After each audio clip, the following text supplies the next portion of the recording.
ازل اس کے علاوہ کچھ اور زیادہ ملتا نہیں ہے، لیکن اندازہ یہی ہے کہ علوی انتہائی حیات ان کی اس زمانے میں تنگ ہوگی اور انتہائی شدت کے ساتھ وہ زندگی گزار رہے ہوں گے۔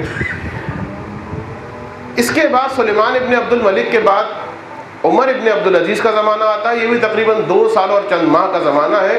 عمر ابن عبدالعزیز وہ واحد بنی امیہ کا خلیفہ ہے، اگرچہ ایک عالم نے یہی کہا کہ اس کے جتنے کارنامے ہوں، جتنی باتیں اچھی ہوں، جتنا اس نے کیا ہو، جو کچھ بھی کیا ہو، سب اپنی جگہ پر درست ہے اور واقعاً ٹھیک ہے، ایک اچھی بات کی تعریف کی جائے، لیکن حق امام باقر علیہ السلام کو غصب کر کے منبر رسول پہ بیٹھ جانا یہ ایک جرم ہے۔ بہرحال اس سے تو غمزِ نظر نہیں کیا جا سکتا، لیکن جب بات کمپیئر کی آ جاتی ہے تو کمپیریٹیولی ہم بات کرتے ہیں کہ دوسرے خلفاء سے یقیناً یہ بہت بہتر تھا، اور اس کے 2 بہت بڑے کارنامے ہیں جو کسی خلیفہ نے بھی انجام نہیں دیے۔ عمر ابن عبدالعزیز کے بارے میں ملتا ہے کہ جس وقت یہ برسر اقتدار آیا ہے، اس نے سب سے پہلے یہ آرڈر جاری کیا کہ خبردار، قتل و غارت گری بہت زیادہ بڑھ گئی ہے، اور میرے مشورے کے بغیر جب تک میں سائن نہ کر دوں اس وقت تک نہ کسی کے ہاتھ کاٹے جائیں، نہ کسی کا سر کاٹا جائے، اور نہ کسی کو زندان میں بھیجا جائے۔ انتہائی سخت آرڈر تھے اس کے بارے۔ دوسری چیز جو اس نے کی، وہ جو مال لوٹا تھا بنی امیہ نے، گورنرز نے، گزشتہ خلیفہ نے، باقاعدہ اس نے پوری ایمانداری کے ساتھ نہ صرف بیت المال میں جمع شدہ عوام کا پیسہ واپس کیا، اور بلکہ ملتا یہ کہ اس نے اپنی زوجہ جو عبد الملک ابن مروان کی بیٹی تھی، اپنی زوجہ کو، یعنی اس کی کسی طریقے سے رشتہ داری بنتی تھی، اپنی زوجہ کو یہ کہا کہ تم اپنا جو جواہرات ہیں جو تمہارے باپ نے تمہیں دیے ان سب کو ختم کرو، اور اگر نہیں کرو گی تو میں تمہیں طلاق دے دوں گا۔ لہٰذا اس کے سارے زیورات جو ہیں اپنی زوجہ کے، سارے قیمتی لباس کے 2-3 لباسوں کی قیمت جو تاریخ میں ملتی ہے 25,000 دینار۔ دینار کہتے ہیں سونے کا ایک سکہ، یعنی 25,000 سونے کے سکے چند لباسوں کی قیمت۔ تو بہرحال اس نے بیت المال سے وہ سارا پیسہ واپس کیا، لوگوں میں تقسیم کیا، ٹیکس بہت زیادہ بڑھا دیے گئے تھے، بلا وجہ جو ٹیکس تھے ان کو ختم کیا، اور کافی کارہائے نمایاں اس نے انجام دیے کہ جن کی تفصیل میں اس وقت نہیں جانا چاہتا، فقط 2 باتوں کو بیان کرنا چاہتا ہوں۔ اہم ترین جو کارنامہ ہے اس کا، عمر ابن عبدالعزیز کا، کہ جس پر امام نے بھی تمجید کی ہے اس کی، اور وہ یہ ہے کہ 70 سال سے وہ ایک منحوس روایت جو چلی تھی کہ باقاعدہ ممبروں سے علی علیہ السلام کی شان میں گستاخیاں کی جاتی تھیں، تو باقاعدہ اس نے سرکولر جاری کیا اور سختی کے ساتھ اعلان کیا کہ آج کے بعد کوئی شخص بھی ممبر رسول سے کسی بھی عنوان سے علی پر سب و شتم نہ کرے۔ تو ایک یہ بہت بڑا کارنامہ تھا جس کی بہت شاعروں نے بھی جو محبین اہل بیت تھے تمجید کی ہے، امام کا بھی ایک تعریفی جملہ ہے۔ تو ایک یہ انتہائی اہم کارنامہ ہے، اور اس کی وجہ بھی اس کا بچپن ہے، اور بچپن میں بھی جو میں نے پہلے بھی کہا تھا ایک اور اعتبار سے کسی اور شخص کے لیے اس کا استاد، کہ جو محب اہل بیت تھا، اور اس نے استاد نے آہستہ آہستہ اس کو سمجھایا تھا، اور بہرحال وہ ایک الگ تاریخ ہے۔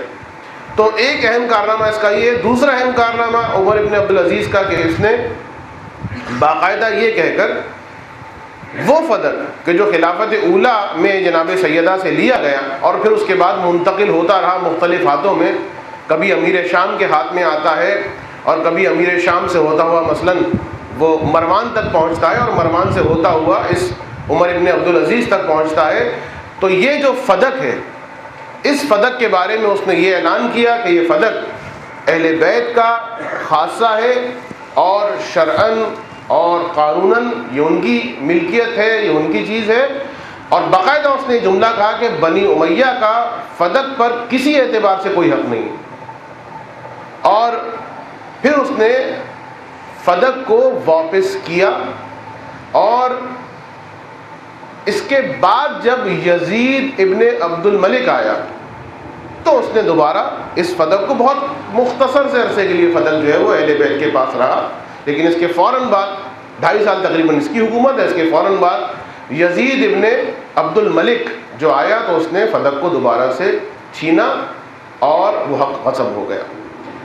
عمر ابن عبدالعزیز کے ان افعال کی وجہ سے کہا یہ جاتا ہے کہ خود بنی امیہ میں اس کے بہت سارے مخالفین پیدا ہو گئے تھے, اور یہ بھی قرین قیاس ہے کہ اس کو زہر دے کر شہید کیا گیا, یعنی اس کو قتل کیا گیا. تو عمر ابن عبدالعزیز ایک ایسا زمانہ کہ جس میں مسلمانوں نے واقعاً سلکا سانس لیا ہے, بہت زیادہ رفاہی کام ہوئے ہیں, حتیٰ اہل بیت, حتیٰ علوی, حتیٰ سادات اس مختصر سے عرصے میں ایک اطمینان کی کیفیت کے ساتھ انہوں نے زندگی گزاری ہے. اور یہی چند ایک موقع ہیں کہ جہاں پر امام پنجم نے وہ بنیادیں استوار کی ہیں کہ جن کا تذکرہ میں انشاءاللہ پھر اگر توفیق رہی تو آپ کے سامنے بیان کروں گا. میری آپ سے گزارش ہے کہ برائے کرم اگر آپ تھوڑا آگے آ جائیں, آپ مومین جو آگے بیٹھے ہوئے تھوڑا آگے تشریف لے آئیے, آپ لوگ جو درمیان میں بیٹھے ہیں اور آگے تشریف لے آئیے. میں معذرت خواہ ہوں, آج 1-2 دن کی بات ہے, مزید زحمت دینا نہیں ہے. درود پڑھ دیں محمد والے محمد.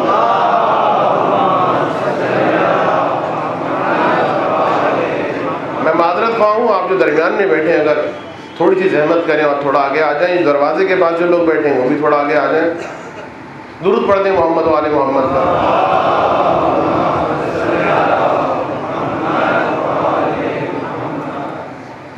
تو عمر ابن عبدالعزیز یہ وہ واحد خلیفہ بنی امیہ ہے کہ جس نے انصافاً حق اور انصاف کے ساتھ حقوق کو واپس کیا, سوائے وہ اہم ترین حق کہ جس کی وجہ سے اس کی بہت ساری باتیں پھر ہمارے سامنے تحت الشعاع میں چلی جاتی ہیں, وہ میں نے آپ کے سامنے بیان کر دیا.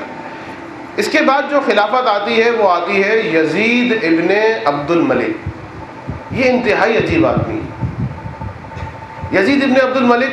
میں آج زیادہ تفصیل نہیں بیان کرنا, اس لیے کہ میں نے کچھ اور تفصیل بیان کرنی ہے, اشارہ فقط کر رہا ہوں, مزاج آپ کو سمجھ میں آ جائے کہ کیسے اتار چڑھاؤ آیا ہے برسر اقتدار خلافتوں میں. یزید ابن عبد الملک عجیب و غریب شخصیت کا مالک ہے. اچھا, یہ عمر ابن عبدالعزیز جو بظاہر تقوی کے اعتبار سے, انصاف کے اعتبار سے, حقوق کے اعتبار سے انتہائی سخت آدمی, تو کیسے ہو سکتا ہے کہ اس کے اطرافی جو ہیں وہ عیاشی کرنے والے ہوں یا لوگوں کے حقوق کو غصب کرنے والے ہوں؟ انتہائی سخت نظر رکھتا ہے. اپنی بیوی کے زیورات اس نے حتیٰ بیت المال میں واپس بھجوا دیے. تو یزید ابن عبد الملک ولی عہد ہے عمر ابن عبدالعزیز کا, یعنی طے ہے کہ عمر ابن عبدالعزیز کے بعد یزید ابن عبد الملک کو برسر اقتدار آنا ہے. وجہ یہ تھی کہ اس نے انتہائی مکاری کے ساتھ اس یزید, جس کو میں کہوں گا یزید ثانی, یعنی بعض اس کی حرکتیں ایسی ہیں کہ اس یزید اول سے بھی زیادہ بری اور فحش حرکتیں. صرف ایک فاجعہ کربلا کا فرق ہے ان دونوں کے درمیان, ورنہ یہ تو اس سے بھی زیادہ نمبر لے جاتا. یہ یزید ثانی جس وقت ولی عہد ہے یہ عمر ابن عبدالعزیز کا, تو انتہائی مکاری کے ساتھ ریاکاری کرتے ہوئے, بہت زیادہ متقی, ہر وقت سر جھکا کے رکھنا, ہر وقت نماز پڑھنا, خدا کا ذکر کرنا, سادگی کی بات کرنا, یہ جو ایک انداز ہوتا ہے بعض لوگوں کا جو ہر معاشرے میں ہے, ہر جگہ ہے. اور یہی انداز سفیانی کا بھی ہوگا کہ جو جس وقت آپ علامات پڑھتے ہیں امام زمانہ علیہ السلام سے متعلق,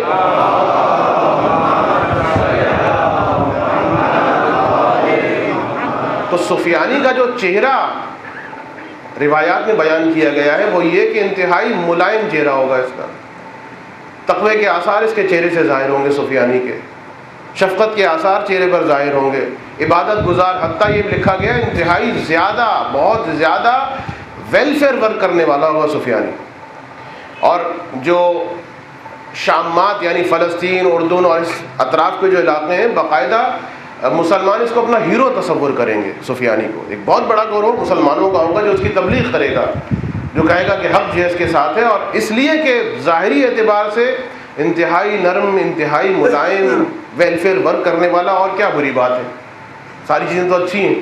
تو یہ انتہائی سخت دھوکہ ہوگا جس کے فریب میں ایک بڑی کثرت مسلمانوں کی ہوگی. آپ دیکھتے ہیں آج کل بھی آپ کو اندازہ ہے کہ وہ صدام حسین کے جو جس کے بارے میں یہی میں کہہ دوں کافی ہے کہ ہمارے استاد جو ایران کے اندر تھے، جو عراقی تھے اور جو ایک انجینئر تھے جن سے میں نے تھوڑی بہت عربی وغیرہ سیکھنے کی کوشش کی تھی، وہ یہ بتاتے ہیں کہ صدام کا ظلم، اور میں کیا بتاؤں، اس نے اتنی بڑی ایک مشین بنائی ہوئی تھی باقاعدہ، جو آپ چھوٹی چھوٹی مشینیں دیکھتے ہیں قصائیوں کی دکانوں پر قیمہ پیسنے کی، ایک بہت بڑی مشین صدام نے بنائی تھی قیمہ پیسنے کی، اس میں انسانوں کا قیمہ نکالا جاتا تھا، خود ہمارے اس استاد نے بتایا، اور نہ معلوم کیا کیا باتیں۔ سوچئے وہ صدام کہ جس کے جرائم کسی سے چھپے ہوئے نہیں ہیں۔ آپ نے نہیں پڑھا کہ اسی صدام کے نام کی شارع بنائی گئی ہے، سڑک بنائی گئی ہے اردن کے اندر، صدام کے نام کی ایک سڑک، اس کے ٹریبیوٹ دینے کے لیے اس کو۔ تو سفیانی جب آئے گا تو اس کے ساتھ بھی یہی ہوگا، سفاک، خبیث، ملعون، لیکن ایک بہت بڑی تعداد اس کو اپنا لیڈر، اس کو اپنا رہنما، اور اس کو کہہ رہی ہوگی کہ صاحب مجدد ہے یہ، اس نے دین کو زندہ کر دیا ہے، اور یہ ساری باتیں۔ تو بہرحال میں یہ کہہ رہا تھا کہ یہ شخص یزید ابن عبد الملک، جسے میں یزید ثانی کہوں گا، ظلم و جور میں بھی اس حد تک آگے بڑھا ہوا تھا کہ دیکھیے جس وقت یہ ولی عہد تھا عمر ابن عبدالعزیز کا، انتہائی متقی، پرہیزگار، سب کچھ، جب خلافت اس کو ملی ہے عمر ابن عبدالعزیز کے بعد، تو آن دی ریکارڈ آ کے اس نے کہا کہ جو خلیفہ قبل کی سنت تھی، جو اس کے قوانین تھے، جو اس کے طریقے تھے، میں بھی اسی طریقوں پر خلافت چلاؤں گا۔ عالم اسلام نے ایک سکھ کا سانس لیا تھا، اس لیے کہ عالم اسلام تو پریشان ہو گیا تھا، کوئی ایسا نکلتا ہے، کوئی ویسا نکلتا ہے، تو اب نہیں معلوم یہ نیا خلیفہ آیا، اس کا مزاج کیا، لوگوں نے سکھ کا سانس لیا۔ لیکن چند روز، مہینے بھی نہیں، خلافت کو چند روز گزرے، اس نے 40 افراد کو، جو اکابر تھے، جن میں کچھ بوڑھے تھے، سفید ریش، اور کچھ عالم کہہ دیجئے، عالم نما کہہ دیجئے افراد تھے، 40 افراد کو اس نے جمع کیا اور ان سے فتویٰ لکھوایا کہ میں اولو الامر ہوں، میں خلیفۃ المسلمین ہوں، لہٰذا اگر میں کوئی گناہ کرتا ہوں تو میرے گناہ کی کوئی سزا اور کوئی عذاب نہیں ہے۔ یہ سینٹنسز لکھے گئے، 40 مہریں اس پر لگیں، اور لائسنس دیا گیا یزید ابن عبد الملک کو کہ صاحب یہ اولو الامر ہے، اور اولو الامر ہونے کے ناطے یہ خدا کا سایہ ہے، اور جب خدا کا سایہ ہے تو اب جو مرضی کرے، اس کے اوپر کسی قسم کی، جب خدا اس سے پوچھنے والا نہیں ہے تو پھر ہم کاہے کو اس سے سوال کریں۔ اور پھر یہ فتویٰ جگہ جگہ تقسیم کیا گیا، اور اب اس کا اصلی چہرہ سامنے آیا، اور اصلی چہرہ جو سامنے آیا تو ملتا یہ ہے، بعض تو ایسے اس کے افعال تھے کہ جن کو میں ممبر سے بیان کر بھی نہیں سکتا ہوں۔ آپ اس سے اندازہ لگا لیجیے کہ اس کی موت کیسے واقع ہوئی۔ نہیں، اس سے پہلے ایک دو باتیں بتا دوں۔ ظلم کے اعتبار سے اب اگر ذرا سی بھی اسے خبر ملتی ہے کہ کسی نے اس کے خلاف کچھ کہا ہے، تو انتہائی ظالمانہ انداز میں کوئی بھی ہو، یا تلوار کی دھار سے یا نیزے کی نوک سے، اس آواز کو خاموش کروا دیا جاتا۔ اور اب بالکل ریورس ہو گیا، یعنی عمر ابن عبدالعزیز کے زمانے میں مال جو لوٹا ہوا ہے وہ بیت المال میں جا رہا ہے، لیکن اب وہی سلسلے اس سے زیادہ شد و مت سے ریورس میں شروع ہو گئے، اور پھر سے وہی ٹیکسز کی بہتات ہے، لوگوں کا خون نچوڑا جا رہا ہے، ایک ایک مال، انتہائی کنجوس اور انتہائی خسیس قسم کا یہ شخص، اور اربوں کا، کروڑوں کا، کہ اس کا کوئی حساب نہیں ہے، یہ لوگوں کا مال ہڑپ کر رہا ہے، عیاشیاں کر رہا ہے۔ اور خاص اس کا جو محبوب ترین، جو سب سے زیادہ محبوب چیز ہے، وہ ہے رقص و سرور کی محفل۔ بڑی بےہودگیاں تاریخ میں اس کی رقص و سرور کی موجود ہیں، جس کو میں ممبر سے بیان نہیں کر سکتا۔ ابو لہب کی اولاد میں سے ایک شخص کو، کہ جو گویہ تھا، اس نے بلوایا باقاعدہ، اور بہترین گھوڑے کے ساتھ، اور اس طریقے سے کہ وہ جلدی آ جائے۔ درمیان میں حکم تھا کہ گھوڑا اگر تھکتا ہے تو دوسرا گھوڑا تیار رکھا جائے، اور تاکہ جلدی سے میرے پاس آ جائے۔ تعریف میں نے اس کی بڑی سنی ہے کہ بڑا اچھا گویہ ہے ابو لہب کی اولاد کا۔ بہرحال وہ گویہ مسلمان تو تھا، اس کو بلوایا، اور 1000 دینار تو ابتدائی میں دے دیے۔ 1000 دینار، ذرا سوچیے آپ، سونے کے 1000 سکے ابتدا میں دے دیے، اور اس کے بعد کہا کہ سناؤ ذرا تم کیا سناتے ہو. اور پھر ابو لہب کے اس اولاد کے اس لڑکے نے، اولاد میں سے اس شخص نے وہ گانا وغیرہ گانا شروع کیا. تو اتنا اچھا لگا اس کو، اتنا اچھا لگا کہ اس نے پوچھا تو نے کس سے سیکھا؟ اس نے کہا کہ میں نے اپنے باپ سے سیکھا. اس نے اور سلسلہ پہنچا ابو لہب تک. تو اب یہ جو خلیفۃ المسلمین ہے یعنی یزید ابن عبد الملک باقاعدہ اپنے تخت خلافت پر بیٹھا ہوا ہے اور ابو لہب کی تعریف کر رہا ہے کہ کیا کہنا ابو لہب کا، کہ اس نے تمہیں اتنی اچھی میراث دی، تمہیں اتنا اچھا فن تم تک منتقل کیا، کیا کہنا ابو لہب کا. اور اس کی آسمان سے قلابیں ملا رہا ہے، تعریف کیے جا رہا ہے. اتنی تعریفیں اس نے کی کہ وہ جو اولاد ابو لہب میں سے وہ شخص جو کھڑا ہوا تھا وہ گھبرا کے کہتا ہے مگر خلیفۃ المسلمین ٹھیک ہے، ابو لہب جو بھی تھا یعنی میرا اجداد میں سے تھا، میرے آبا میں سے تھا، لیکن بہرحال تبت یدا ابی لہب بھی موجود ہے. اور اے خلیفۃ المسلمین وہ تو کھلم کھلا رسول کی توہین کیا کرتا تھا اور آپ اس کی تمجید کر رہے ہیں. کہا ٹھیک ہے کہ ساری باتیں موجود ہیں قرآن کے اندر بھی، تاریخ کے اندر بھی، شاتم رسول تھا جو بھی تھا، لیکن اتنا اچھا فن تمہیں اس نے سکھا دیا ہے کہ اس کے سارے گناہ معاف ہوئے ہوں گے. اس مزاج کا شخص، یعنی میں تو فقط آپ کو ایک آٹے میں نمک کے برابر ایک بات بتا رہا ہوں، ورنہ اس نے کیا کچھ کیا ہے. عادت یہ ہے کہ ایک کنیز نے اس کے سامنے کچھ غزل پڑھی، کچھ اشعار پڑھے تو ایک وجد کے عالم میں آ گیا ہے. موسیقی بہرحال اس کے میرے پاس ایک کتاب ہے جس میں تقریباً 25 یورپین سائنسدانوں کی ریسرچ ہے کہ موسیقی کے نیگیٹو اثرات کیا ہیں. ایک سائنسدان نے کہا کہ آپ کیجیے گا نہیں، بہرحال اس نے کہا کہ آپ جو ہے کبھی دیکھیے کہ جو کہیں کنسرٹ وغیرہ ہو رہا ہوتا ہے موسیقی کا، ٹی وی کی آواز بند کر دیں اور اس کے بعد دیکھیں ان لوگوں کو کہ جو عقل رکھنے والے لوگ ہیں، جو پڑھے لکھے لوگ ہیں، جو بچوں والے ماں باپ ہیں، جن کی معاشرے میں حیثیت ہے، دیوانوں اور پاگلوں کی کسی حرکتیں کر رہے ہیں.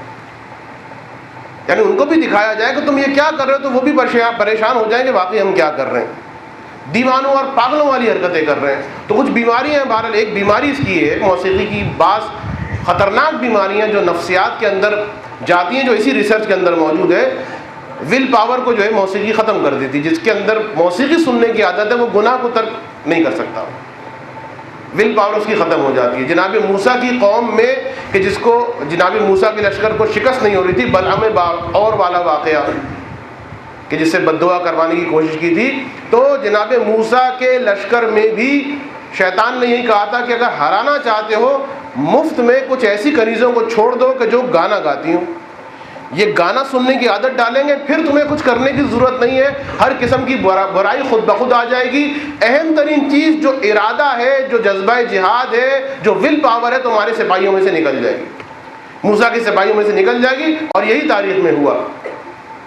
تو ایک یہ کیفیت ہوتی ہے موسیقی کی. اور نفسیاتی بیماریاں کیا کیا ہیں، کبھی میرا موضوع ہوا تو آپ کے سامنے اگر توفیق ہوئی تو بیان کروں گا کہ اس موسیقی کی کیا کیا خرابیاں ہیں. عذاب تو اپنی جگہ پر، گناہ تو اپنی جگہ پر. اس نے جب اس کنیز کا یہ گانا سنا تو تاریخ میں ملتا ہے کہ باقاعدہ یہ دوڑتا ہوا ایک حالت جو طاری ہوئی اس پر مدہوشی کی، جسے آپ کہتے ہیں، معذرت کے ساتھ آپ تو نہیں کہتے، جو کہتے ہیں کہ روح کی غذا ہے تو اس کی روح کو کچھ غذا وذا مل گئی. جو لوگ کہتے ہیں نا کہ موسیقی روح کی غذا ہے، وہ بالکل صحیح کہتے ہیں. واقعاً موسیقی روح کی غذا ہے، لیکن ایک لفظ کا اضافہ کر دیے، موسیقی بدروح کی غذا ہے. روح کی غذا نہیں ہے، بدروح کی غذا ضرور ہے. تو اب یہ جو اس کی بدروح تھی، جب اس نے موسیقی سنی تو تاریخ میں ملتا ہے کہ بھاگ کے گیا اور منڈیر پہ چڑھ گیا محل کی، یا وہ کھڑکی وغیرہ جو ہے اس پہ جا کے چھلانگ مارنے لگا. کہا کیوں، کیا ہوا؟ خلیفۃ المسلمین کہا کہ میں چاہتا ہوں کہ میں پرواز کروں، میں خوشی سے آسمان میں اڑوں. اسے یہی نہیں پتا کہ نہ تیرے پر ہیں نہ تیرے باپ، تو کہاں سے اڑے گا. کہا کہ میں آسمان میں اڑنا چاہتا ہوں. اور پھر اس کے بعد وزراء نے، جو درباری ندیم وغیرہ جو ہوتے ہیں دربار کے، انہوں نے اسے روکا. اور کنیز درمیان میں سے کہہ رہی ہے کہ اے خلیفۃ المسلمین اگر آپ کو کچھ ہو گیا تو امت مسلمہ کو کس کے حوالے کریں گے آپ؟ کہا کیا فکر کی بات ہے، تو جس کے قابو میں خلیفہ آ گیا ہے میں تیری حوالے کر دوں گا. باقاعدہ اس طرح کی آپ کو بہت سارے واقعات ملیں گے. اس خلیفہ کے بارے میں ولی جی کا واقعہ، جس نے چوتھے امام کو شہید کیا، کہ شراب پی رہا ہے، ساری رات شراب پی ہے اور ایک کنیز کے ساتھ ساری رات گزاری ہے. اس کا مطلب کیا ہے، کس حالت میں گزاری ہوگی؟ اذان صبح ہوئی ہے مسلمان آئے کہ خلیفۃ المسلمین نماز کا وقت ہو گیا، آ جائیے۔ اس نے کہا کہ کنیز سے بھائی میں کیا جاؤں نماز پڑھانے، تم ہی چلی جاؤ۔ اور کنیز کو ابا اور سر پہ دستار باندھ کے بھیج دیا۔ اب مسلمان بھی ایسے پکے، نماز پڑھی گئی، یہ تاریخ ہے۔ کنیز نے، اور اس نجاست کی حالت میں، شراب پی ہوئی ہے، غسل اس پر واجب ہے، اور آ کے وہ نماز پڑھاتی ہے۔ اور ماشاءاللہ، اس لیے کہ ہمارا کام تو نماز پڑھنا ہے، جیسے تیسے ہو جائے۔ آج کل اس پار تھا یہ مسئلہ، آج اسی قسم کی باتیں یہاں سے بھی آتی ہیں۔ مولانا کیا زحمت ہے، یہ سیکھیے وہ سیکھیے، پانی کیسے ڈالنا ہے، وضو کیسے کرنا ہے، نماز میں قرات کا مسئلہ ہے۔ چھوڑ دیجیے بھائی، جیسے تیسے خدا کو سننا ہے، خدا ہماری نماز ہم جیسے مرضی پڑھیں۔ یہی انداز فکر جو کل وہاں تھا، بہت معذرت کے ساتھ، برا مت مانیے گا، لیکن کیا کروں، ایسی باتیں سننے میں آتی ہیں تو کیا کہا جائے۔ تو ایک اور چیز جس کی وجہ سے یہ یزید ثانی، یزید ابن عبد الملک جہنم واصل ہوا، واقعات بڑے عجیب و غریب ہیں اس کے، لیکن یہ واقعہ انتہائی عجیب و غریب، صرف اشارہ میں کروں گا۔ اس کی ایک بہت چہیتی کنیز تھی، انتہا سے زیادہ چہیتی، انتہا سے زیادہ چہیتی، بہت پسند کرتا تھا۔ اور اس کنیز کا یہ ہوا کہ بیمار ہو گئی، سارے کام چھوڑ کر، ہر کام، امور مملکت، گھر کے امور، حرم کے امور، محل، کسی کام کی طرف رغبت نہیں ہے، بس اس کے بستر کے کنارے آ کے بیٹھ گئے اور ہر وقت سر جھکا کے اس کی تیمارداری کرتا رہتا۔ بہت محبت تھی اس کنیز سے، یہاں تک کہ وہ کنیز بہرحال مر گئی۔ اب جب مر گئی تو اتنا رویا، اور لوگ جب دفنانے کے لیے کہا کہ نہیں نہیں نہیں، اس کو دفنانا مت، میں اس کی جدائی برداشت نہیں کر سکتا، تاریخ پڑھ رہا ہوں یہ۔ اور باقاعدہ کنیز کو اسی حالت میں بناؤ سنگھار کر کے رکھا گیا، اور روتا رہا۔ اور اس دوران میں جو ان کے تعلقات اس کی زندگی میں ہوتے تھے، وہی تعلقات اس کے مرنے کے بعد بھی قائم کیے گئے کئی مرتبہ، اور رو رہا ہے، دفن نہیں ہونے دے رہا، یہاں تک کہ اس کنیز کے لاش سے بدبو آنا شروع ہو گئی۔ اور پھر کہا گیا کہ بھائی اب چھوڑ دیجئے اس کی جان، اور پھر کنیز کو لے جا کے دفن کیا گیا، روتا ہوا جا رہا ہے جنازے میں خلیفۃ المسلمین۔ دیکھیے میں ایک جملہ کہتا ہوں کہ ایک مرجع نے بڑے عجیب انداز میں ایک جملہ کہا تھا، اور اس نے کہا تھا کہ واللہ واللہ واللہ، اللہ کی قسم، بڑا سے بڑا عابد، بڑا سے بڑا عارف، بڑا سے بڑا زہد رکھنے والا، معرفت رکھنے والا ولی خدا بھی نہیں سمجھ سکتا یہ جو حق اہل بیت کا علی سے چھن گیا، اس کا نقصان کیا پہنچا اسلام کو، اس کا کوئی اندازہ نہیں کر سکتا۔ کتنا ضرر پہنچا ہے اسلام کو، نہیں اسلام کو، پورے عالم کو، پورے جہان کو کتنا ضرر۔ سوچیے آپ، لوگ روم کے کتاب خانوں کے جلنے پر احتجاج کرتے ہیں، میں کہتا ہوں وہ تو خاموش کتابیں تھیں، علم کا بولتا ہوا سمندر علی ابن ابی طالب 25 سال گوشہ نشین ہو جائے،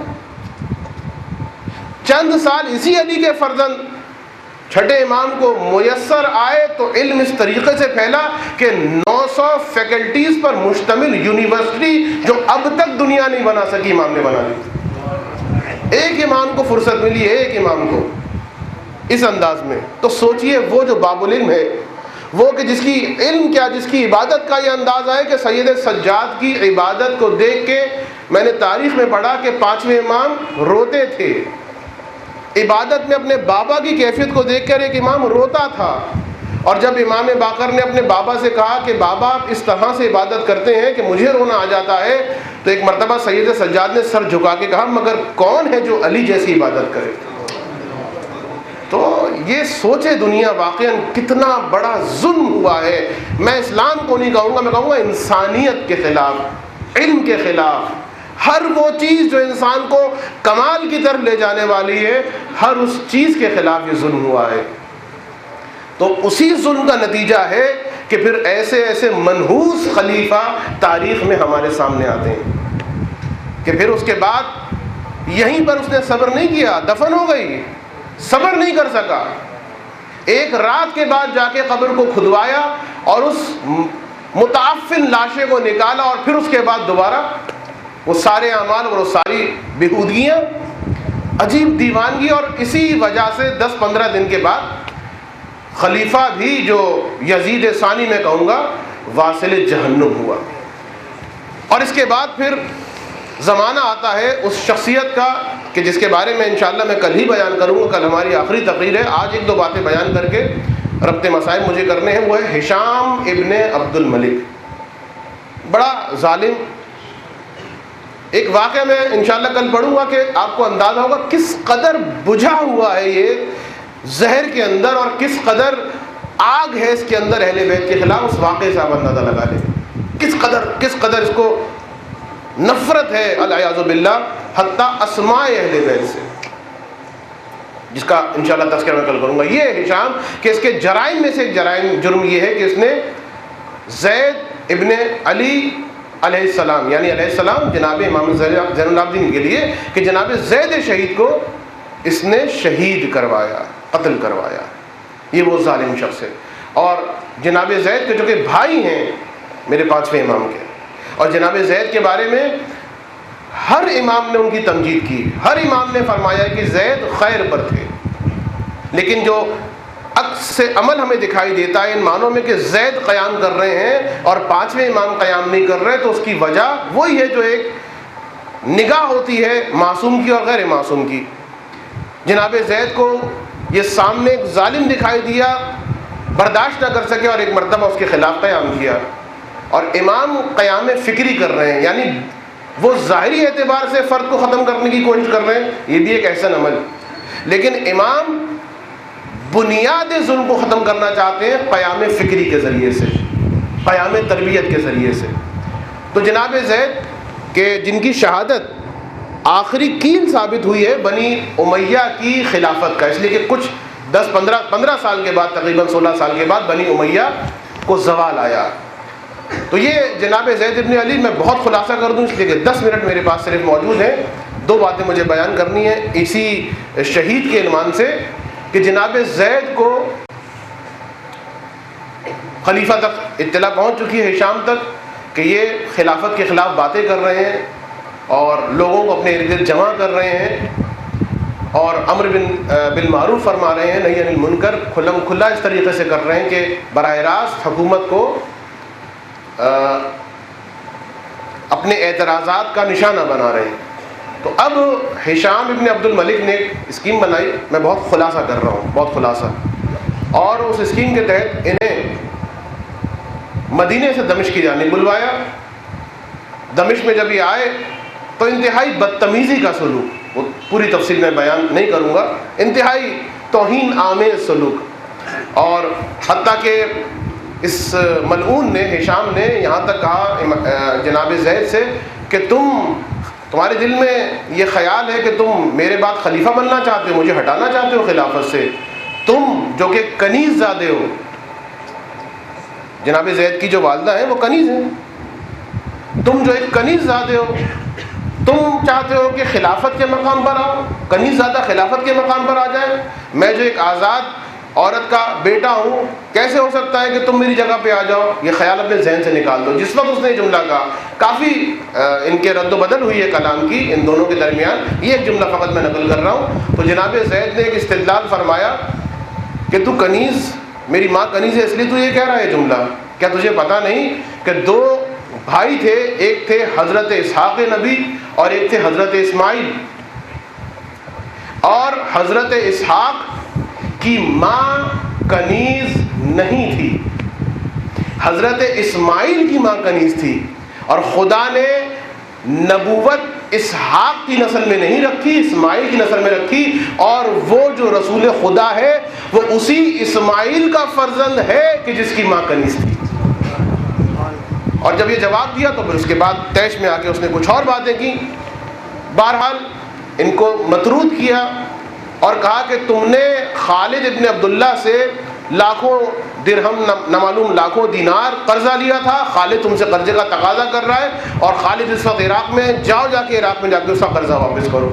بہرحال زبردستی کر کے کسی عنوان سے، کسی بہانے سے عراق بھیجا، اور عراق کے گورنر یوسف ابن عمر کو یہ حکم دے دیا کہ دیکھو میں بہانے سے ان کو دمشق سے عراق کی جانب بھیج رہا ہوں، اور عراق سے تم نے یہ کام کرنا ہے، ان کو گرفتار کرنا ہے، اگر الزام ثابت ہو جائے، اور اگر الزام ثابت نہ ہو تو ایک لمحے کے لیے ان کو کوفے میں نہ رکھنا، ان کو فوراً وہاں سے بھیج دینا، اس لیے کہ انتہائی کلام میں تاثیر ہے اس کے، اور یہ بہت جلد کوفیوں پہ اثر کر دے گا۔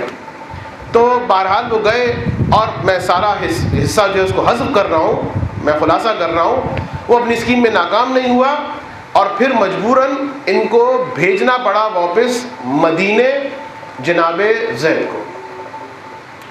جناب زید نے فرمایا کہ میں 3 دن کے بعد جاؤں گا، تھکے ہوئے آئے ہیں سفر سے۔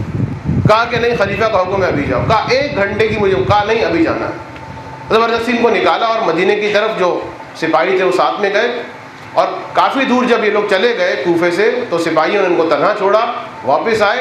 ادھر کوفے میں پتہ چل گیا ہے کہ زید آ چکے ہیں، اور زید کے جو معاملات ہیں خلافت کے ساتھ، حکومت کے ساتھ، وہ لوگوں کے درمیان زبان زد خاص و عام ہے، اور لوگ جانتے ہیں جناب زید کو۔ تو باقاعدہ ایک وفد کوفیوں کا گیا کہ اے زید آئیے، اور ایک لشکر آپ کے لیے آمادہ ہے۔ جناب زید تاریخ کو جانتے تھے، انہوں نے منع کیا، لیکن جب بہت زیادہ اصرار کیا تو زید کوفے میں گئے، اور وہاں جا کر 25,000 افراد نے ان کی بیعت کی۔ لشکر آمادہ ہوا، ادھر سے یوسف ابن عمر کو خلیفہ نے کہا کہ تم بھی لشکر آمادہ کرو، اور پھر کوفے کے قریب ان دونوں لشکروں میں جنگ ہوئی۔ بہت تفصیل ہے، اتنی طولانی جنگ کہ صبح کے ٹائم یہ جنگ شروع ہوئی، رات تک یہ جنگ لڑی جاتی رہی، بہت گھمسان کی لڑائی ہوئی ہے۔ لیکن پھر ایک وقت یہ آیا کہ جناب زید کی پیشانی پر تیر لگ گیا، اور اس تیر کی وجہ سے اتنا شدید زخم تھا کہ جناب زید جنگ لڑنے کو کنٹینیو نہیں کر پا رہے تھے، جنگ روکنا پڑی، اور پھر فوج کو بسپا ہونا پڑا، اور جناب زید کو واپس کوفے میں لایا گیا، اور جناب زید کے سر سے تیر نکالنے کی کوشش کی گئی، وہ تیر نکل نہیں پا رہا تھا، بہت کوشش کی گئی، طبیب آیا، اور آخر بڑی مشکل سے زخم لگا کر جب ان کے تیر کو نکالا گیا تو بہرحال شدید زخم کی وجہ سے جناب زید کی اسی موقع پر شہادت ہو گئی۔ اور پھر کوفے کے جو ان کے ساتھی تھے انہوں نے ارادہ کیا، جانتے تھے بنی امیہ کی سفاکیوں کو، کوفے کے نزدیک جو نہر تھی، نہر کے پانی کو روکا ایک راستہ موڑ کر، اور اس کے بعد نہر کی جو زمین ہوتی ہے، جو تہہ ہوتی ہے، اس میں زمین کھود کر ان کی قبر جو ہے بنائی اور ان کو دفن کیا۔ ایک جاسوس نے یہ معاملہ دیکھ لیا، اور پھر بنی امیہ یوسف ابن عمر کے حکم پر ایک مرتبہ ان کے لاشیں کو نکالا گیا اس نہر سے، اور نکالنے کے بعد پہلے وہ توہین اور وہ ساری سفاکیاں، اور پھر اس کے بعد ان کے لاشیں کو سولی پر لٹکا دیا گیا، اور پھر اتنے عرصے تک ان کا لاشا لٹکا رہا کہ جسم کا گوشت ختم ہو گیا، ہڈیاں جو ہیں اب صرف باقی رہ گئیں، یہاں تک کہ پرندوں نے ان کے ہڈیوں میں اپنے گھونسلے تک بنا لیے تھے۔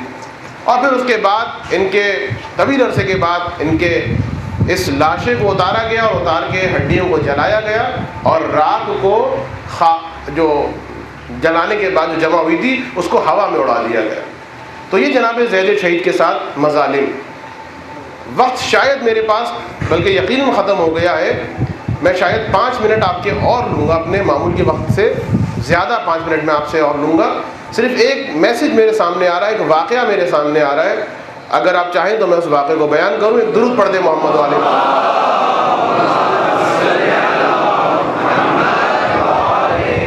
بہت خلاصہ کر کے میں یہ واقعہ بیان کروں گا کہ دیکھیے زید کو کس نے شہید کیا؟ ہشام نے۔ کس سفاکی کے ساتھ؟ زید شہید کی اولاد یہ سب کچھ دیکھے، روز اپنے بابا کا لاشا دیکھتی ہے، روز اپنے بابا کے بارے میں خبریں سنتی ہیں، اور پھر یہ مظالم کے بعد میں لاشے کو جلا دیا گیا اور راکھ کو ہوا میں اڑا دیا گیا۔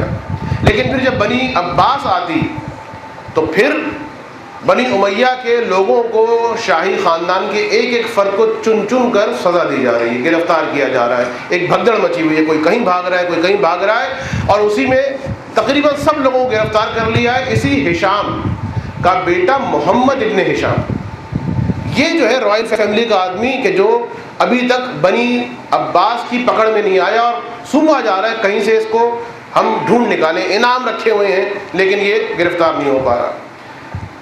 بہت میں مختصر کروں گا۔ یہ محمد ابن ہشام چھپتا چھپاتا بہرحال مکے میں جائے امن ہے، وہاں بھیس بدل کے رہ رہا ہے، اور اس کے پاس جو باپ نے اس کو دیے تھے، جو خاص رائل خزانہ ہوتا ہے، شاہی خزانہ، 2 انتہائی قیمتی جواہرات تھے، بہت قیمتی جواہرات اس کو دیے تھے، 2 قیمتی پتھر تھے بہت۔ اس نے ایک جوہری کو بہرحال وہ قیمتی پتھر بیچ دیا اور اس کے بعد اپنی زندگی مکے میں گزار رہا ہے۔ جب بنی عباس کا خلیفہ غالباً صفح، غالباً جب وہ آتا ہے اور آنے کے بعد دربار سجاتا ہے تو وہ جوہری انعام کے طور پر، انعام حاصل کرنے کے لیے ہدیتاً وہ لے کر آتا ہے جوہری، وہ پتھر قیمتی، اور خلیفہ کو دیتا ہے۔ خلیفہ اس پتھر کو دیکھتا ہے، سمجھ جاتا ہے بادشاہ کہ یہ وہ پتھر ہے کہ جو کسی شہزادے کے علاوہ کسی اور کے پاس نہیں۔ پوچھا کس سے ملا؟ کہا اس آدمی نے، کہاں حلیہ پوچھا، سب کچھ ساری چیزیں، پتہ چل گیا کہ یہاں پر جس محمد کی ہم تلاش میں ہیں وہ اسی مکے میں ہے۔ مکے کا سیٹ اپ یہ ہے، آج کل بھی ہے یہ سیٹ اپ، لیکن اس زمانے میں تو بہت زیادہ کہ صبح کے وقت نماز فجر میں پورا مکہ جو ہے خانہ کعبہ میں آتا ہے، اور پورا مکہ جو ہے وہ صبح کی نماز خانہ کعبہ میں پڑھتا ہے، اور پھر اس کے بعد سب لوگ تعقیبات سے فارغ ہو کے اپنے اپنے گھروں، اپنے اپنے کاموں کی طرف جاتے ہیں۔ تو اب بنی عباس کے اس امیر نے یہ سوچا کہ اعلان کروا دیا، جب سب لوگ آ گئے، جب سب پورا مکہ جمع ہو گیا کعبے میں، تو سپاہیوں کو حکم دیا کہ جتنے دروازے ہیں خانہ کعبہ سے باہر نکلنے کے، حرم کے ان تمام دروازوں پر سپاہی بٹھا دو اور دیکھو چیک کرو، اس لیے کہ اس مجمع کے اندر محمد ابن ہشام موجود ہے۔ اب یہ سلسلہ شروع ہو گیا اور لوگ نکل رہے ہیں اور ہر طرف ناکہ بندیاں ہو گئیں، اور بہرحال محمد تھا۔ اب محمد جو ہے وہ مقام ابراہیم کے پاس بیٹھا ہوا اور انتہائی پریشان، انتہائی گھبرائے ہوا، بدن اس کا کانپ رہا ہے، اس لیے کہ اب موت قریب ہے، کسی وقت بھی اس کی کب تک بیٹھا رہے گا۔ اور اس موقع پر اسی کے کچھ فاصلے پر ایک اور شخصیت بیٹھی، یہ محمد ابن ہشام ہے اور اس شخصیت کا نام ہے محمد ابن زید، یعنی یہ اس ہشام کہ جس نے قتل کیا ہے جناب زید کو، اس ہشام کا بیٹا ہے، اور یہ جو محمد بیٹھے ہوئے ہیں یہ محمد ابن زید اس مقتول، اس مظلوم کے بیٹے ہیں۔ انہوں نے پوچھا کہ تم کون ہو، کیا بات ہے، میں دیکھ رہا ہوں تم گھبرا رہے ہو۔ کہا کہ ہاں، جس کا میں، تم پہلے مجھ سے وعدہ کرو کہ اگر تم میری مدد نہ بھی کر سکو تب بھی میرے بارے میں کسی کو بتانا نہیں۔ کہا میں وعدہ کرتا ہوں، خانہ کعبہ میں وعدہ کیا، اور پھر اس نے متعارف کرایا کہ میں محمد ابن ہشام ہوں، اس ہشام جو خلیفہ تھا اس کا بیٹا ہوں، اور مجھے ہی تلاش کیا جا رہا ہے، اگر تم میری مدد کر سکتے ہو تو مدد کرو۔ محمد ابن زید نے فرمایا کہ اور تم مجھے جانتے ہو میں کون؟ میں اس زید کا بیٹا ہوں جس کو تمہارے باپ ہشام نے قتل کیا، جس کی ہڈیوں کو جلایا گیا۔ جب اس نے سنا تو ایک مرتبہ ہل کے رہ گیا۔ سوچئے کہ اب تو موت جو کل آ رہی تھی تو وہ آج آ جائے گی، ابھی آ جائے گی۔ لیکن سنیے، یہ ایک انداز ہے، یہ وہ ہستیاں ہیں کہ جو معصوم نہیں ہیں۔ ہم بہت ساری باتیں کہتے ہیں کہ وہ تو مولا تھے، وہ تو معصوم تھے، ہم تو غیر معصوم ہیں۔ نہیں، یہ محمد ابن زید معصوم نہیں ہیں، لیکن ایک مرتبہ فرماتے ہیں کہ دیکھو 2 باتیں ہیں، تم گھبراؤ مت۔ پہلی بات تو یہ ہے کہ قصور تمہارا نہیں، تمہارے باپ کا ہے۔ بہت بڑی بات ہے، یہ بہت بڑی بات ہے کہ انسان تشخیص کرے سب سے پہلے قصور کس کا ہے۔ جھگڑا جو ہے وہ سالے سے ہوا ہے، اور ایک مرتبہ بیوی کی جو ہے وہ پٹائی لگ گئی۔ دیکھیں، میں بہت بھونڈی سی مثال دے دی ہے، لیکن اسی پر قیاس کر کے آپ سوچیے گا کیا کیا ہوتا ہے ہمارے معاشرے میں۔ غلطی کس کی ہوتی ہے؟ جھگڑا آفس میں ہوا ہے، جھگڑا چیئرمین سے ہوا ہے، ایم ڈی نے ڈانٹا ہے، ایم ڈی نے منہ پہ فائل ماری، اور پھر گھر میں آ کے بچوں کے منہ پہ چپل مارے گا۔ قصور کس کا ہے، سزا کس کو مل رہی ہے؟ چھوٹی چھوٹی مثالیں۔ تو یہ پیغام ہے جناب محمد ابن زید کا کہ تمہارا قصور نہیں، تمہارا باپ قاتل تھا، تم قاتل نہیں۔